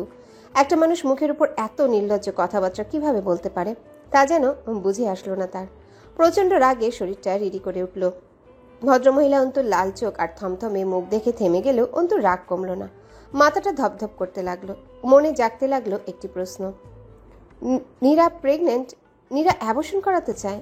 এত কিছু হয়ে গেল অথচ একটা বার বলার প্রয়োজন মনে করলো না। আশ্চর্য। শীতের দুপুরের মতোই ধীরে ধীরে তীক্ষ্ণ থেকে তীক্ষ্ণতর হতে লাগলো অন্তুর রাগ জেদ। মাথা ভর্তি দুর্দমনীয় রাগ নিয়ে বাড়ি ফিরল অন্তু। জাহানার বেগম দরজা খুলতে ব্যস্ত কণ্ঠে প্রশ্ন ছুড়ল, আম্মা, নীরা কই? জাহানারা বিরক্ত চোখে তাকালেন, জবাব দিলেন না। অন্তু ভেতরে ঢুকতে ঢুকতে মনে প্রাণে চাইতে লাগলো নীরা যেন বাসাতেই থাকে। সেই মহিলার সকল কথা যেন মিথ্যে হয়, অকাট্য মিথ্যে। বসার ঘরে নীরাকে না দেখে নিজের ঘরে গেল অন্তু। ঘরে না পেয়ে রান্নাঘরের দরজায় এসে দাঁড়ালো। আমার নীরা কই? জাহানারা এবারও উত্তর না দেওয়ায় রাগটা ধরে রাখতে পারল না অন্তু। কেবিনেটের উপর থাকা তরকারির বাটি থালা সবই আছড়ে ফেলল মেঝেতে। প্রচণ্ড ঝনঝন শব্দে চমকে উঠলেন জাহানারা। হলুদ গুঁড়ার কৌটাটা হাতের কাছে পেয়ে সেটাও ছুঁড়ে ফেলল অন্তু। তীক্ষ্ণ ঝনঝন শব্দ তুলে ভেঙে ফেলল কাচের বয়াম। রান্নাঘর জুড়ে ছড়িয়ে পড়ল কাঁচা হলুদের গুঁড়া। অন্তু উঁচু কণ্ঠে বলল, কখন থেকে একটা কথা জিজ্ঞেস করছি, ঠিকঠাক জবাব দিতে পারো না। নীরা কই? বাসায় নেই কেন? জাহানারা ছেলের দিকে শান্ত চোখে চেয়ে থেকে ক্ষিপ্ত কণ্ঠে বললেন, বউ কই গেছে ওইটা আমারে জিজ্ঞেস করস কেন? আমি তোর বইয়ের কামলা খাটি? তোর বউ কই কই যাইতেছে তার লিস্ট রাখতে হবো এখন আমার? তোর বউ তুই সামলাতে পারস না? সেই সকালবেলা 1 ঘন্টার নাম কইরা বের হইছে, এখনো ফেরার নাম গন্ধ নাই। 2 দিন ধরে নাকি শরীর খারাপ লাগে, এটা খাইতে পারে না, ওটা খাইতে পারে না, ভাত খাইতে মন চায় না, কাজ করতে মন চায় না। এখন বাইরে ঢিং ঢিং করে ঘুরেছে কেমন? এটা তার শরীর খারাপের নমুনা? তোর বইয়ের তো রং ঢঙের অভাব নাই, রং ঢং করতে গেছে। অন্তু প্রত্যুত্তর করল না। ঘরে ফিরে যাওয়ার সময় লাথি দিয়ে চেয়ারটা উল্টে ফেলল শুধু। জাহানারা শান্ত চোখে ছেলের কর্মকাণ্ড দেখলেন। নীরা যখন বাড়ি ফিরল তখন সব শান্ত। বাড়িতে কোনো হইচই নেই, কোনো উচ্চবাচ্য নেই। নিঝুম দুপুরে ঘুমন্ত পুরীরা মতোই নিস্তব্ধ সব। অয়ন দরজা খুলে দিয়েই নিজের ঘরে দৌড় দিল। বসার ঘর ফাঁকা। জাহানারারও কোনো সাড়া পাওয়া যাচ্ছে না। এই অদ্ভুত নিস্তব্ধতায় বুকটা কেমন ধুকপুক করে উঠল নীরার। এদিক ওদিক চেয়ে কাউকে দেখতে না পেয়ে নিজের ঘরের দিকে পা বাড়ালো। বিছানার উপর অন্তুকে বসে থাকতে দেখেই চমকে উঠল সে। অন্তুর তো এখন ফেরার কথা না। নীরা ভয়ে ভয়ে অন্তুর দিকে তাকালো। অন্তু আগের মতোই বসে আছে, চোখ মুখ শান্ত, থমথমে। নীরাকে দেখতে পেয়েই বলল, কোথায় গিয়েছিলি? নীরা থতমত খেয়ে গেল। ঘামতে লাগলো কপাল। আমতা আমতা করে বলল, নমুর বাসায় গিয়েছিলাম। আন্টি না খেয়ে আসতেই দিল না। আচ্ছা। নীরা ঢোক গিলল। ঠোঁটে হাসি টানার চেষ্টা করে মাথা নাড়ল। অন্তু হঠাৎ উঠে দাঁড়িয়ে বলল, আদে হলো কি? নমর বাসা থেকে আনলে বলছি, দেখি। নীরা চমকে হাতের দিকে তাকালো। বাম হাতের পিঠ দিয়ে ঠোঁটের উপরের ঘাম মুছে অসহায় চোখে তাকালো। জিহবা দিয়ে ঠোঁট ভিজিয়ে দ্রুত ভাবার চেষ্টা করলো। তার আগেই আল্ট্রাসোনোগ্রাফি রিপোর্টটা ছিনিয়ে নিল অন্তু। নীরা কপালের ঘাম মুছে ভয়ে ভয়ে তাকালো। অন্তু গোটা রিপোর্টটা মন দিয়ে পড়ল। ভ্রুকুচকে বলল, প্রেগন্যান্সি পজিটিভ। কথাটা বলে নিজস্ব ভঙ্গিতে ঠোঁট উল্টালো অন্তু। রিপোর্টটা উল্টে পাল্টে দেখতে দেখতে খুব স্বাভাবিক কণ্ঠে বলল, তো অ্যাবর্শন কমপ্লিট ম্যাম। মানে? অন্তু এবার চোখ তুলে তাকালো। অন্তুর রক্তলাল চাহনি দেখে আত্মা কেঁপে গেল নীরার। অন্তু রিপোর্টটা বিছানায় ছুঁড়ে ফেলে নীরার কাছাকাছি দাঁড়ালো। শীতল কণ্ঠে বলল, বাচ্চাটা কার? আমার না। নীরা হতভম্ব কণ্ঠে বলল, এটা কোন ধরনের প্রশ্ন? বাচ্চাটা যেহেতু আমার, সেহেতু তার সম্পর্কে জানার অধিকার সর্বাপেক্ষা আমার, তাই না? তো নীরা উত্তর দিল না। অন্তু তার ডান হাতের বাহু খামচে ধরে বলল, সাহস কিভাবে হলো আমাকে না জানি আমার বাচ্চা মেরে ফেলার সিদ্ধান্ত নেয়ার? হ্যাঁ, সমস্যা কি তোর? ওকে মারতে চাস কেন? ও বদলা নিচ্ছিস? তোকে জোর করে বিয়ে করেছে বলে বদলা? নীরার চোখ টলমল করে উঠল। অন্তুর দিকে এক দৃষ্টে চেয়ে থেকে বলল, ও আমারও বাচ্চা অন্তু। অন্তু দাঁতে দাঁত চেপে বলল, তোর বাচ্চা? অসম্ভব। তোর বাচ্চা হয় কি করে? তোর বাচ্চা হলে তো অ্যাবর্শনের চিন্তা মাথায় আসতো না। আসলে তোর সমস্যাটা কোথায়? হ্যাঁ, আমার বাচ্চা জন্ম দিতে সমস্যা? এত যদি সমস্যা, তাহলে বিয়ে করেছিস কেন আমাকে? আমার কাছে আসা জেদ তো তোরই বেশি ছিল, তখন মনে হয় না এইসব? নীরার গাল বেয়ে জল গড়িয়ে পড়ল। অন্তুকে প্রচন্ড ধাক্কা দিয়ে সরিয়ে দিতে অন্তুর পা গিয়ে লাগলো ড্রেসিং টেবিলের ড্রয়ারে। অন্তুর রাগ বেড়ে গেল। নীরার ডান হাতটা মুচড়ে ধরে বলল, কথা কথা হাত চলে কেন? তো মানা করছি না? নীরা ব্যথায় কুকিয়ে উঠল, ডুকরে কেঁদে উঠে বলল, ব্যথা পাচ্ছি। অন্তু তৎক্ষণাৎ হাত ছেড়ে দূরে সরে দাঁড়ালো। নীরার কান্না দেখে রাগ বেড়ে যেন আকাশ ছুঁল। প্রচন্ড রাগে লাথি দিল ড্রেসিং টেবিলের ড্রয়ারে। ড্রেসিং টেবিল থরথর করে কাঁপতে লাগলো। টেবিলের উপর থাকা ফুলদানিটা ছুঁড়ে ফেলে চেঁচিয়ে উঠে বলল, খবরদার কাঁদবি না, চুপ, একদম চুপ। নীরা দুই হাতে মুখ চেপে ফুপিয়ে উঠল। রেগে গেলে অন্তুর মাথা ঠিক থাকে না। এই মুহূর্তে নীরার কোনো কথাই সে বুঝবে না, বুঝার চেষ্টা করবে না। শান্ত অন্তু যতটা বুঝদার যত্নশীল, অশান্ত অন্তু ততটাই অবুঝ ভয়ানক। নীরা ভয়ার্ত চোখে চেয়ে এই ভয়াবহ ধ্বংসলীলা দেখতে লাগলো। অন্তু হঠাৎ তার দিকে তেড়ে এসে মুখোমুখি দাঁড়ালো। তাকে আগাগোড়া নিরীক্ষণ করে বলল, অ্যাবর্শনের জন্য কোনো ওষুধ টষুধ খেয়েছিস নাকি স্টেপ নিয়েছিস? ও আছে নাকি মরে গেছে নীরু? অন্তু শেষ কথাটা খুব অসহায়ের মতো শোনালো এবার। নীরা কাপা কণ্ঠে বলল, আছে, ও ঠিক আছে, কিছু করিনি আমি। অন্তু স্বস্তির নিঃশ্বাস ফেলে বলল, সত্যি? নীরা মাথা নাড়ল। অন্তু পর মুহূর্তেই হুঙ্কার দিয়ে বলল, কিছু করিসনি? যদি কিছু করে ফেলতি তখন কি হতো?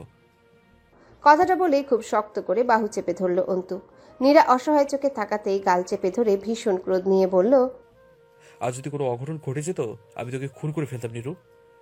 বাচ্চা আমার, অথচ তুই বাচ্চার জীবন মরণ নিয়ে আলোচনা করিস অন্য লোকের সাথে। বুক কাঁপে না? কাঁপে না বুক? ছেলের ঘরে অত্যাধিক চেঁচামেচিতে দরজায় এসে দাঁড়িয়েছেন জাহানারা। তার পেছনে এসে দাঁড়িয়েছে ভয়ে জড়সড় অয়ন। ছেলেকে এই অবস্থায় দেখে কয়েক সেকেন্ড বিস্ময় নিয়ে চেয়ে রইলেন জাহানারা। পর মুহূর্তেই 2 ঘা বসিয়ে দিলেন ছেলের পিঠে। রাগে কাঁপতে কাঁপতে বললেন, এই হারামের বাচ্চা, বইয়ের গায়ে হাত তুলছিস? এত সাহস! বাপের থেকে শিখেছিস এগুলো? হ্যাঁ, বাপের থেকে শিখেছিস? বের হ আমার বাড়ি থেকে, বের হ। অন্তু নীরাকে ছেড়ে দিয়ে শক্ত কণ্ঠে বলল, যাদের কাছে গিয়েছিলি তাদের কাছেই যা, আমার সাথে থাকা দরকার নেই। তো নেই, মেইন পয়েন্ট হলো আমাকেই তো দরকার নেই। জাহানারা বেগম চেঁচিয়ে উঠে বললেন, হারামের বাচ্চা, তুই বের হ। আমার বাড়িতে দাঁড়িয়ে তুই বইয়ের গায়ে হাত তুলিস? কুলাঙ্গার, বের হ তুই। এত চিৎকার চেঁচামেচিতে মাথা চেপে ফ্লোরে বসে পড়ল নীরা। অন্তু রাগ করে বাসা থেকে বেরিয়ে যেতেই হাউমাউ করে কেঁদে উঠল নীরা। পৃথিবী সমান দুঃখগুলো ভেসে উঠল তার আর্তচিৎকারে। জাহানারা বেগমই প্রথমবারের মতো নীরার মাথায় হাত রাখলেন পরম স্নেহে। হঠাৎ করে পাশের মানুষটিতে নিজের মাকে দেখতে পেল নীরা। নীরার কান্না বেড়ে গেল। ঘেমে নিয়ে আচ্ছন্নের মতো কাঁদতে লাগলো সে। অন্তু নম্রতার প্রতি জন্মালো রাজ্যের ক্ষোভ। কেন এত রাগ অন্তুর? কেন এত জেদ? একটুও কি বোঝার চেষ্টা করা যায় না? নম্রতাই নিশ্চয়ই বলেছে সব। আর তো কেউ জানতো না। এর আগেও ভালোবাসার কথাটা জানিয়ে দিয়েছিল নম্রতা, এবারও জানালো। না জানালে কি চলতো না? ও কি জানে না অন্তু কতটা ডেসপারেট? একটুতে মাথা গরম করা ছেলে, তবুও কেন জানালো সে? প্রতিবারই নীরা সুখ সংসার এভাবে কেন জ্বালিয়ে দেয় সে? কেন? সেদিন রাতে আর বাড়ি ফিরল না অন্তু। সবটা শোনার পর জাহানারা বেগমও হ্যাঁ না কিছু বললেন না। তার চেহারায় উচ্ছ্বাস যেমন দেখা গেল না, তেমনি দেখা গেল না কোনো বিষণ্ণতা। নিজের মতো রান্নাবান্না সারলেন, ঘরের কাজ গোছালেন। কিন্তু পরের দিন সকালে নীরাকে অবাক করে দিয়ে নীরাকে বগলদাবা করে পৌঁছে গেলেন হসপিটালে। বাচ্চা ঠিক আছে কিনা চেক আপ করালেন। নীরা ভীষণ বিস্ময়ে চেয়ে রইল শুধু। জীবন কখনো রূপকথার হয় না। সুন্দর সকালগুলো সবসময় স্বপ্নের মতোই রং মাখায় না। প্রিয় মানুষগুলো রং পাল্টায়, দূরত্ব বাড়ে, হঠাৎ করে খুব দূরের বনে যায়, হয়ে যায় অপরিচিত, অভিমান বাড়ে, মানবিমানের পাল্লায় হারিয়ে যায় সম্পর্কের সুতো। হাসপাতালের সামনে ঠিক এমনই এক সময় এসে দাঁড়ালো 2 বন্ধু। নীরব অভিমান নামক ধারালো ছুরির আঘাতে আচমকাই কেটে গেল সেই সুতো। ছেঁড়া সুতোর এক কোণা ধরে কেউ একজন হতবিহবল কান্নায় ভেঙে পড়ল, তো কেউ অভিমানের পাল্লা নিয়ে রিকশায় হুট তুলল। কমলা রঙের দুপুরটা দাঁড়িয়ে রইল নির্বিকার। দুপুরের চোখে জল নেই। সে বুঝি জানতো এসব হবে? নম্রতা ভীষণ ক্ষোভ নিয়ে রৌদ্রোজ্জ্বল দুপুরটাকে দেখল। ঝুড়ি ভর্তি অভিমান নিয়ে নীরব মাথা রাখলো আরফানের বুকে। নম্রতার বিয়ের তখন দিন 3 বাকি। হাসপাতালের ফটকের কাছে আরফানের অপেক্ষায় ছিল সে। বিয়ের আগে উদ্দাম ঘুরে বেড়ানোর আজকেই শেষ সুযোগ। নম্রতা জেদের কাছে কাজকর্মে সাময়িক অব্যাহতি দিয়ে আরফানও রাজি। হঠাৎ ফটকের কাছে নীরাকে দেখতে পেয়ে ছুটে গেল নম্রতা। চোখে মুখে উচ্ছ্বাস নিয়ে বলল, নীরু, তুই এখানে চেক আপ করতে এসছিস? নীরা অসন্তোষ চোখে তাকালো। নম্রতার হাতটা ছাড়িয়ে দিয়ে জোরপূর্বক উত্তর দিল। নীরার বিরক্তিকে খুব একটা পাত্তা দিল না নম্রতা। চিরপরিচিত চঞ্চলতা নিয়ে মুখ ফুলালো। রাগ নিয়ে বলল, কাল থেকে ফোন দিতে দিতে অস্থির হয়ে গেলাম, তবু ওদের খোঁজ নেই। ফোন করে রাখছিস তুই? পর মুহূর্তে গলার স্বর নিচু করে বলল, আচ্ছা অন্ত, তোকে কাল অ্যাবর্শন নিয়ে খুব বকাঝকা করছিল নাকি রে? জানিস আমাকে? নম্রতার কথার মাঝ পথেই অয়নের হাত চেপে ধরে রিকশা ডাকলো নীরা। রিকশাতে ওঠার প্রস্তুতি নিতে আবারও খপ করে হাত চেপে ধরল নম্রতা। খানিকটা অবাক হয়ে বলল, আরে কথার মাঝে কোথায় চললি? নীরা বিরক্ত কণ্ঠে বলল, আমার কথা বলার সময় নেই। সামনের এক ফার্মেসিতে শাশুড়িমা অপেক্ষা করছেন, যেতে হবে। নম্রতা জেদ ধরা কণ্ঠে বলল, এখন কোথাও যাওয়াটা হবে না তোর। কত কথা জমে আছে জানিস? অয়নকে পাঠিয়ে দেবে, আন্টিকে ফোন দিয়ে অনুমতি নিয়েছি। খালামণি হয়ে যাচ্ছি, এই খুশিতে একটা উপহার তো তোকে দেয়াই চাই। বাসায় গিয়েই ঢাক ঢোল পিটিয়ে জানিয়ে দিয়েছি সবাইকে। আম্মু কত খুশি হয়েছে জানিস? আজ তোর প্রিয় খাবারগুলো হেলদি উপায়ে রান্না করতে চলেছে বাসায়। প্লিজ বাসায় চল, প্লিজ প্লিজ প্লিজ। নীরা ঝাটকা দিয়ে হাতটা ছাড়িয়ে নিয়ে বলল, তোর এসব ঢং আরফান ভাইয়ের সামনে গিয়ে কর নমু, আমার সামনে না। ওনার তোকে বাচ্চাদের মতো প্যাম্পার করার ধৈর্য থাকলেও আমার নেই। সবই তো আর আরফান ভাইয়ের মতো নয় যে তোকে খুশি করার জন্য যা চাইবি তাই করবে। নম্রতা অবাক হয়ে বলল, আমাদের কথার মাঝে নিষ্প্রককে কেন টানছিস নীরা? কেন টানবো না? সোনাই সোহাগায় ভালোবাসার মানুষ পেয়েছিস, তাকে পেয়েই তো চারপাশের মানুষের সুখ শান্তি সহ্য হচ্ছে না। পা দুটো আকাশে নিয়ে ঘুরছিস, অন্যের জীবন অগোছালো করার নিরন্তর অবসরও পেয়ে যাচ্ছিস। উনি নিশ্চয়ই বাহবা দিচ্ছেন, দেওয়ারই কথা। উনি তো আবার তুই বলতে অন্ধ। নম্রতা ফ্যালফ্যাল চোখে চেয়ে রইল, প্রচন্ড বিস্ময় নিয়ে বলল, পাগল হয়ে গিয়েছিস নাকি তুই? কি সব বলছিস? কিছু বলার হলে আমাকে বল, বারবার ওকে কেন টানছিস? নীরা প্রচন্ড বিরক্তি নিয়ে বলল, তোর ওকে টানার বিন্দু মাত্র ইচ্ছে আমার নেই। শুধু বলবো আমার থেকে দূরে থাক, আমার সামনে এসব নাটক ফাটক ন্যাকামোর প্রয়োজন নেই। আমার জীবনের এত সব সমস্যার মূল কারণটা একমাত্র তুই নমু। এখন আর সহ্য হচ্ছে না, আমি ক্লান্ত। বিয়ের আগে গোপন কথাগুলো বলে ঝামেলা পাকিয়েছিস, বিয়ের পর বাচ্চার কথা। আমাকে নিয়ে এত ভাবতে কে বলেছে তোকে? আমি বলেছিলাম? কে বলেছে এত ভালো করতে? আমার ভালো আমি বুঝি। দয়া করে আমার ভালো বোঝাটা বন্ধ কর। তার আগে অন্তর সাথে যোগাযোগটা বন্ধ কর। খবরদার ওর সাথে কোনোরূপ যোগাযোগ করবি না তুই। সবারই সহ্যের সীমা থাকে নমু। তোরা সবাই মিলে জীবনটা নরক করে তুলেছিস আমার। তোর মতো পেট পাতলা বন্ধু থাকতে শত্রুর কি কাজ? বিশ্বাসঘাতক। নম্রতা হতবিহ্বল চোখে চেয়ে রইল। নীরার কঠিন কঠিন কথাগুলো মস্তিষ্কে বলের মতো ঢপ খেতে লাগলো বারংবার। মাথাটা ঝিমঝিম করে উঠল। নীরা তাকে এভাবে বলতে পারলো, এত নিষ্ঠুরভাবে? নম্রতা নিজেকে ধাতস্থ করে নীরাকে বোঝানোর চেষ্টা করলো। ঠিক তখনই হাসপাতালের গেটের কাছে আরফানকে দেখতে পেল নীরা। আরফান নীরাকে দেখে মৃদু হাসলো। নীরার চোখে মুখে তখন রাজ্যের বিরক্তি। নম্রতা নীরার হাতটা আবারও ধরতেই অপ্রত্যাশিত এক কাজ করে বসলো নীরা। নম্রতার হাতটা প্রচণ্ড ঝটকায় ছাড়িয়ে নিয়ে রিকশার দিকে এগিয়ে গেল। নম্রতাকে ধাক্কা দিয়ে সরিয়ে রিকশার হুট তুলল। হঠাৎ নীরার এমন ব্যবহারে থমকে দাঁড়ালো আরফান। ভ্রু কুচকে নম্রতার দিকে তাকালো। নম্রতা কনুই চেপে দাঁড়িয়ে আছে। নীরা ধাক্কা দেওয়ায় ডান হাতের কনুইটা লেগেছে চলতি রিকশার হুটে। চামড়া কেটে রক্ত ঝরছে। আরফান নম্রতার হাতটা নিজের হাতে নিয়ে ব্যস্ত হয়ে বলল, হাতটা নাড়ানোর চেষ্টা করুন নম্রতা, চামড়া কেটে গিয়েছে। শীতের দিনে এই ব্যথাটুকু কতটা ভোকাবে জানেন? নম্রতা উত্তর দিল না। আরফান ধমক দিয়ে বলল। নম্রতা ছলছল চোখে চাইল। কনুয়ের ব্যথার থেকেও পীড়াদায়ক এক ব্যথা ফুটে উঠল তার চোখে মুখে। আরফান নরম কণ্ঠে বলল, আপনি দাঁড়ান, আমি গাড়িটা আনছি, ড্রেসিং করাতে হবে হাতে। নম্রতা উত্তর দিল না। নীরার কথাগুলো এখনো ঠিক বিশ্বাস হচ্ছে না। সবকিছু কেমন স্বপ্ন স্বপ্ন লাগছে। নীরার পক্ষে এভাবে কথা বলা সম্ভব? সত্যি সম্ভব? আরফান গাড়িটা পাশে দাঁড় করিয়ে দরজা খুলে দিল। নম্রতা চুপচাপ গাড়িতে গিয়ে বসলো। আরফান দরজাটা লাগিয়ে সিট বেল্ট বেঁধে দিতেই হঠাৎ ডুকরে কেঁদে উঠল নম্রতা। আরফান সিট বেল্ট বাঁধতে বাঁধতেই চোখ তুলে তাকালো। নম্রতাকে কাঁদতে দিয়ে ডান হাতটা কাছে টেনে ড্রেসিং করলো। ব্যান্ডেজটা লাগিয়ে দিয়ে পূর্ণ দৃষ্টিতে তাকালো। ড্রাইভিং হুইলে এক হাত রেখে চুপচাপ চেয়ে রইল নম্রতার মুখে। নম্রতা যখন কাঁদতে কাঁদতে হেঁচকি তুলে ফেলল, তখন হাত বাড়িয়ে কাছে টেনে নিল তাকে। খোলা চুলে আলতো হাত বুলাতে বুলাতে বলল, আর কত কাঁদে? It's okay. বন্ধুদের সাথে মনোমালিন্য হলে এত কাঁদতে হয়? নম্রতা উত্তর দিল না। বার কয়েক হেঁচকি তুলে বলল, স্কুল লাইফ থেকে এখন পর্যন্ত যতটা সম্ভব হয়েছে নীরার পাশে থাকার চেষ্টা করেছি আমি। নীরার যখন পড়াশোনা বন্ধ হওয়ার উপক্রম হয়েছিল তখনও একমাত্র ওর পাশে ছিলাম আমি।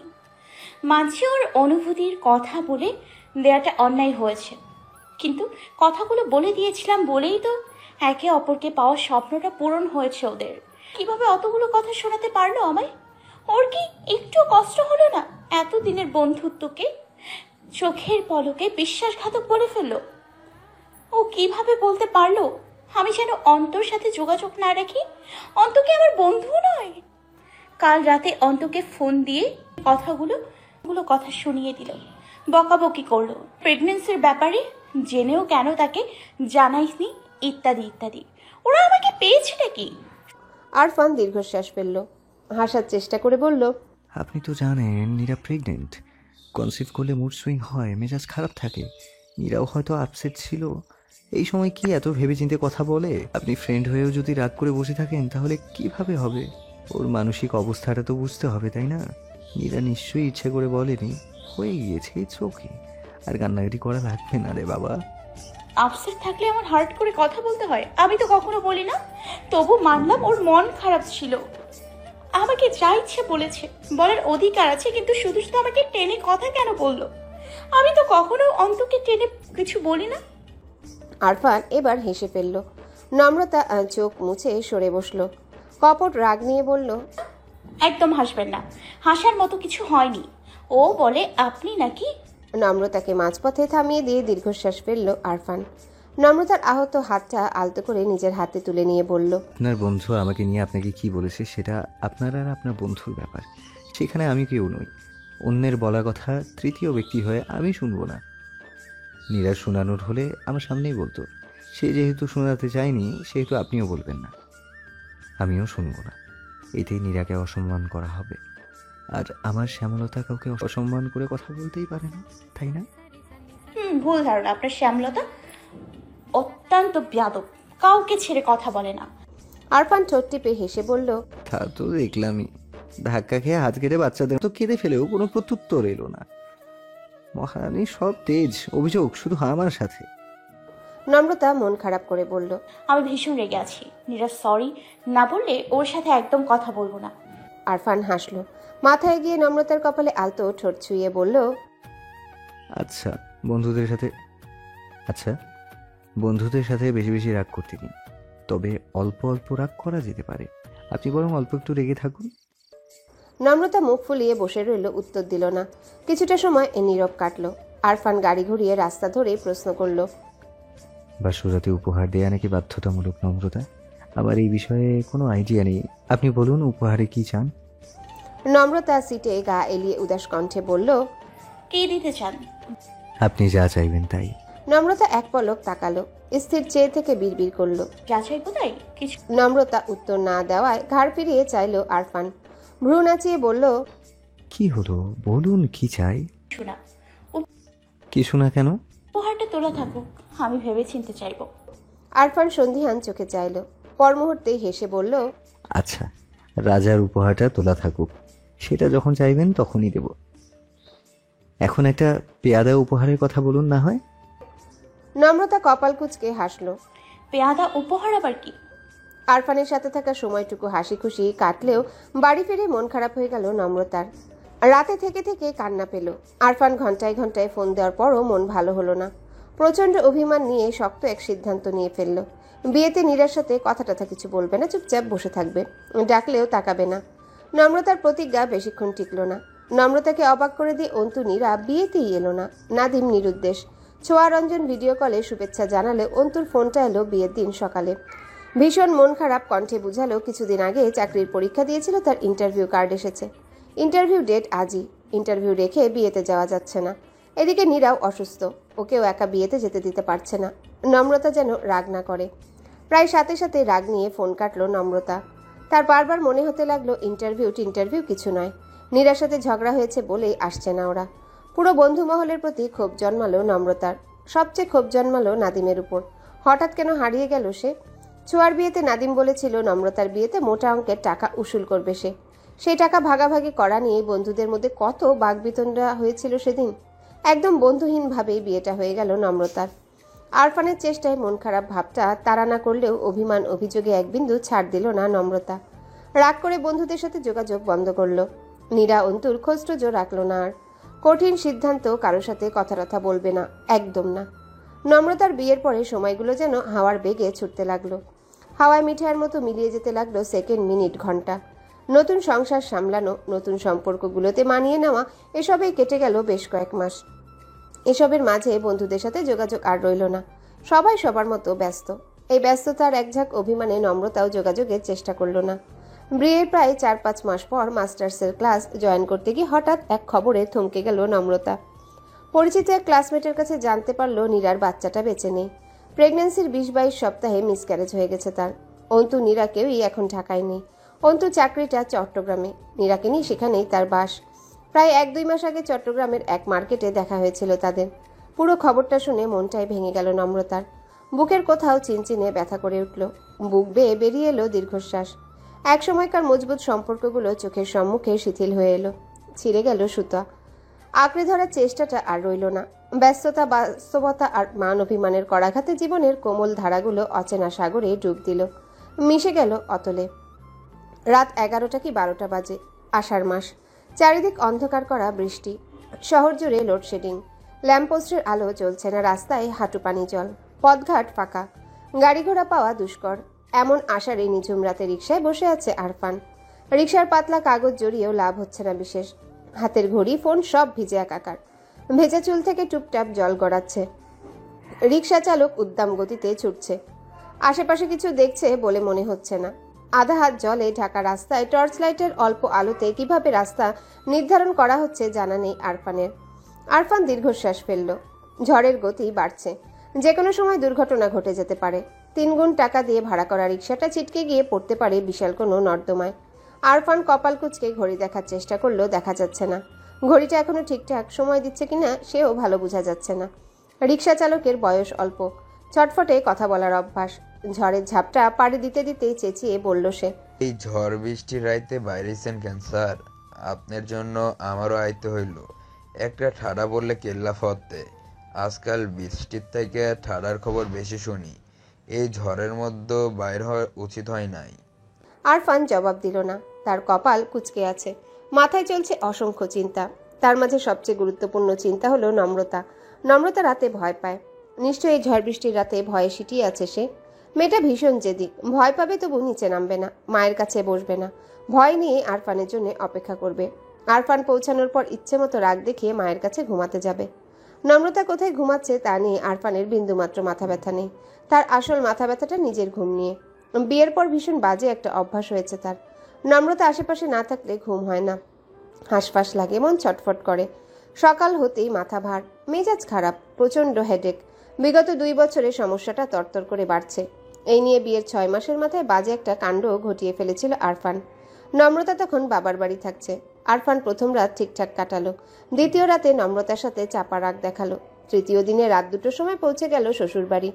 নুরুল সাহেব হতবাক হয়ে চেয়ে রইলেন, মেহেরুমাও বিস্মিত। বাড়ির জামাই মাঝরাতে বউ নিতে চলে এসেছে, কি আশ্চর্য! আরফান লজ্জায় মাথা তুলতে পারছে না। এদিকে নম্রতার হাসি থামে না। আরফানের সে কি রাগ! আরফানের হঠাৎ মন খারাপ হয়ে গেল। আজও নিশ্চয়ই ভয়ানক রেগে আছে নম্রতা। গটগট করে মায়ের কাছে চলে যাবে আবার। উফ, যন্ত্রণা! আরফান দীর্ঘশ্বাস ফেলল। অশান্ত মনটা ভীষণ চঞ্চল হয়ে বিড়বিড় করল, প্রিয় অর্ধাঙ্গিনী, তোমাকে ছাড়া ঘুমটা আমার অসম্ভব, to the power infinity. Arfan যখন ভেজা জবজবে শরীরে বাড়ি পৌঁছালো তখন প্রায় 1টা বাজে। ছাদের পাটাতনে টলটলে বৃষ্টির পানি, ঝড়ের তালে তালে অল্প অল্প ঢেউ। অন্ধকার ছাদে নূরের মতো আলো ছড়াচ্ছে অসংখ্য বেলি ফুল। বৃষ্টিকন্যার আদর পেয়ে লজ্জাবতী কিশোরীর মতো কেঁপে কেঁপে উঠছে কচি পাতা। ঝমঝমে নিরন্তর বৃষ্টিতে ভেসে যাচ্ছে ঘরের চালা। ভীষণ অন্ধকারে এক টুকরো হলদে আলো ছড়াচ্ছে দেয়ালে টাঙানো হারিকেন। আরফান ছাদের দরজায় গিয়ে দাঁড়ালো। মুগ্ধ দৃষ্টিজোড়া গিয়ে পড়ল বারান্দার দ্বারে। বারান্দার দ্বার ঘেঁষে উদাসী ভঙ্গিতে দাঁড়িয়ে আছে নম্রতা। হারিকেনের হলদে আলো এসে পড়ছে তার ডান গালে, অগোছালো শাড়ির ভাঁজে ভাঁজে। আরফানের শরীর শিরশির করে উঠল। বৃষ্টিতে গা ভাসিয়ে দিয়ে ধীর পায়ে এগিয়ে গেল বারান্দার দিকে। নম্রতা আগের মতো স্থির দাঁড়িয়ে রইল, ফিরেও তাকালে না। আরফান ভেজা জবজবে শরীর নিয়ে বারান্দায় উঠে আসতে তীক্ষ্ণ কণ্ঠে ডেকে উঠল ডাক পাখি, কে তুমি, কে তুমি, পাজি পাজি। আরফান হতাশ চোখে চাইল। ডাক পাখিটা আজকাল খুব বেয়াদব হচ্ছে। নম্রতা তাকে উদ্ভট উদ্ভট কথা শেখাচ্ছে।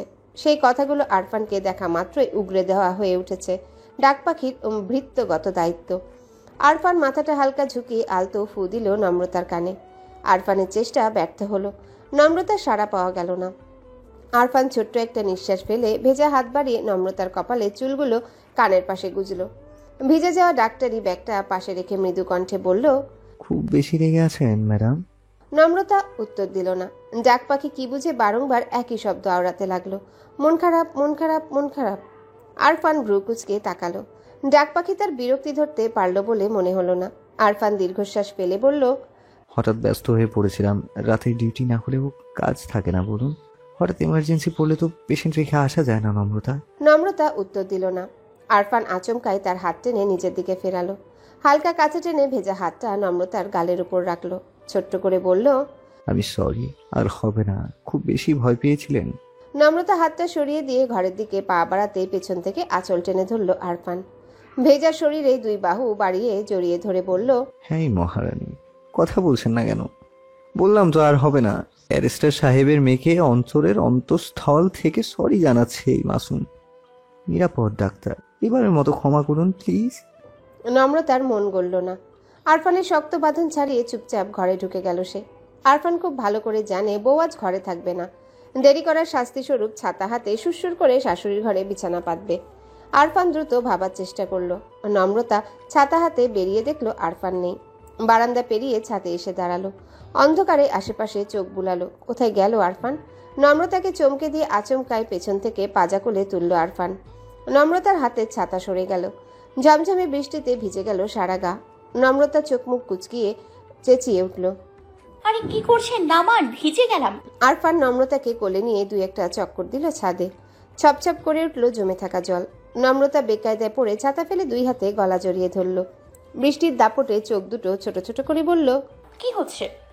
আরফান আচমকায় চুমু খেলো নম্রতার ঠোঁটে। নম্রতা অবাক চোখে চেয়ে রইল। এলোমেলো হয়ে গেল চিন্তা। আরফান ঠোঁট টিপে হাসল। দ্বিতীয় চুমুটা দিয়ে ফিসফিস করে বলল, আপনার জন্য টানা 1.5 ঘন্টা ধরে বৃষ্টিতে ভিজছি ম্যাডাম। এত সহজে ছেড়ে দেব ভাবলেন কি করে? আজ সারা রাত বর্ষণ চলবে, সহ্য করার দায় আপনার। নম্রতা কয়েক সেকেন্ড চুপ থেকে হাত পা ছোড়াছুড়ি জুড়ে দিল। দুই একটা শক্ত ধাক্কা লাগলো আরফানের বুকে। তার বিদ্রোহী মন এত সহজে হার মানবে কিছুতেই না।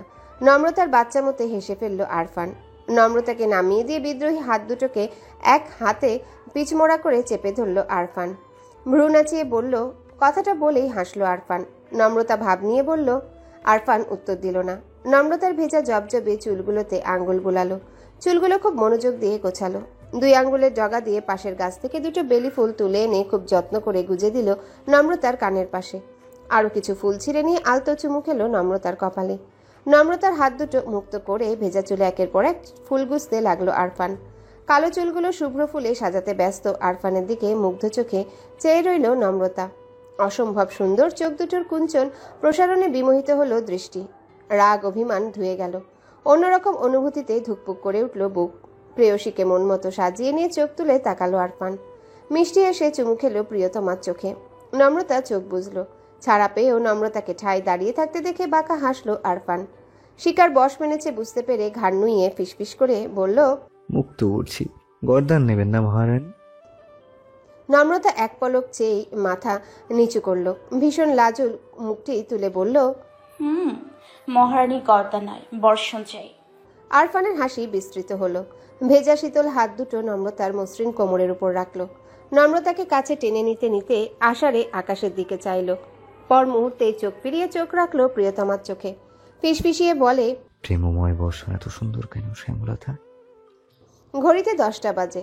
আরফান বিছানা ছেড়েছে প্রায় ঘন্টাখানেক হলো, অথচ নম্রতার খবর নেই। সারা বিছানা জুড়ে এলোমেলো ঘুমাচ্ছে। আরফান হাসপাতালের জন্য তৈরি হয়ে নম্রতার মাথার কাছে বসলো। কয়েক সেকেন্ড চুপচাপ চেয়ে থেকে কাঁথা টেনে ঢেকে দিলেও নিবারণ গা। আরফান মাথা নুইয়ে জুতো পড়তে পড়তে নরম কণ্ঠে ডাকলো, নম্রতা, নম্রতা উঠুন, বেলা হয়েছে, মা নিজে অপেক্ষা করছে। নম্রতার সাড়া নেই। আরফান আবার ডাকতেই নড়ে চড়ে উঠল নম্রতা। ঘুম ঘুম কণ্ঠে বলল, আর একটু ঘুমাবো প্লিজ। আপনার অফিস 9টায়, এখন 10টা বাজছে, চাকরি থাকবে? নম্রতা চোখ পিটপিট করে তাকালো। আলস্য নিয়ে উঠে বসে মৃদু হাসলো। আরফানের জুতা পরা শেষ। নম্রতার মুখোমুখি পকেটে হাত দিয়ে দাঁড়িয়েছে ততক্ষণে। নম্রতার দিকে কিছুক্ষণ নিঃশব্দে চেয়ে থেকে মৃদু গলা খাকারি দিল আরফান। দৃষ্টি ফিরিয়ে নিয়ে আবারও চাইল। নাচিয়ে বলল, ব্যাপার কি? ব্যাপার ভয়াবহ। ভাবছি চাকরিটা ছেড়ে দিব। চাকরি বাকরি ভালো লাগছে না।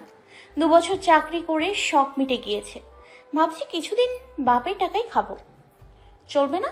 আরফান হেসে ফেলল। বিছানার পাশ থেকে সরে আয়নার সামনে গিয়ে দাঁড়ালো। টাই ঠিক করতে করতে নম্রতার দিকে তাকালো। হঠাৎ এমন সিদ্ধান্ত? নম্রতা আবারও হাত পা ছড়িয়ে শুয়ে পড়ল। কাঁথায় নাক মুখ ঢেকে আবারও উকি দিল বাইরে। ঠোঁট উল্টে অলস ভঙ্গিতে বলল, আপনি টিপিক্যাল হাজব্যান্ড হলে যে ধরে চাকরি বাকরি করা যেত। মাও টিপিক্যাল না। তাই চাকরি করে মজা পাচ্ছি না, তার থেকে বরং ঘুমাই, গুড ফর হেলথ। কথাটা বলে চোখ বন্ধ করে ফেলল নম্রতা। আরফান টাই চুল ঠিক করতে করতে আবারও নম্রতার দিকে তাকালো। বেরিয়ে যাওয়ার আগে মাথা নুয়ে নম্রতার কপালে হালকা চুমু দিতে চোখ মেলে হেসে ফেলল নম্রতা। আরফান নম্রতার ডান গালে আলতো স্পর্শ করে বলল, ফ্রেশ হয়ে খাওয়া দাওয়া সেরে তারপর ঘুমুন। বেশিক্ষণ বিছানায় থাকবেন না। 10:30টার আগে খাবার খাওয়া চাই। আমি ঠিক 11টায় ফোন দেব। আসছি। আল্লাহ হাফেজ। নম্রতা মিষ্টি করে হাসল। আরফান বেরিয়ে যেতেই কাঁথায় চোখ মুখ ঢেকে ঘুমানোর প্রস্তুতি নিল সে। ঘুম হলো না। ঘুম পাচ্ছে অথচ ঘুম আসছে না। মহাবিপদ। নম্রতা এপাশ ওপাশ করতে করতে হঠাৎ লাফিয়ে উঠে বসল। হুট করে মনে পড়ে গেল ডাক পিয়নের কথা। আরফান নিশ্চয়ই চিঠি রেখেছে আজও। নম্রতার ঘুম ছুটে গেল। আরফানের চিঠি পড়ার লোভে দৌড়ে বিছানা ছাড়ল। আচ্ছা, কি থাকতে পারে চিঠিতে? হ্যালো বন্ধুরা, পরবর্তী পার্ট খুব তাড়াতাড়ি আসবে, তো সবাই অপেক্ষায় থাকো। আর চ্যানেলটি যারা এখনো সাবস্ক্রাইব করোনি তারা পরবর্তী পার্ট দেখার জন্য চ্যানেলটি সাবস্ক্রাইব করে রেখো। ধন্যবাদ সবাইকে, আমাদের সাথেই থেকো।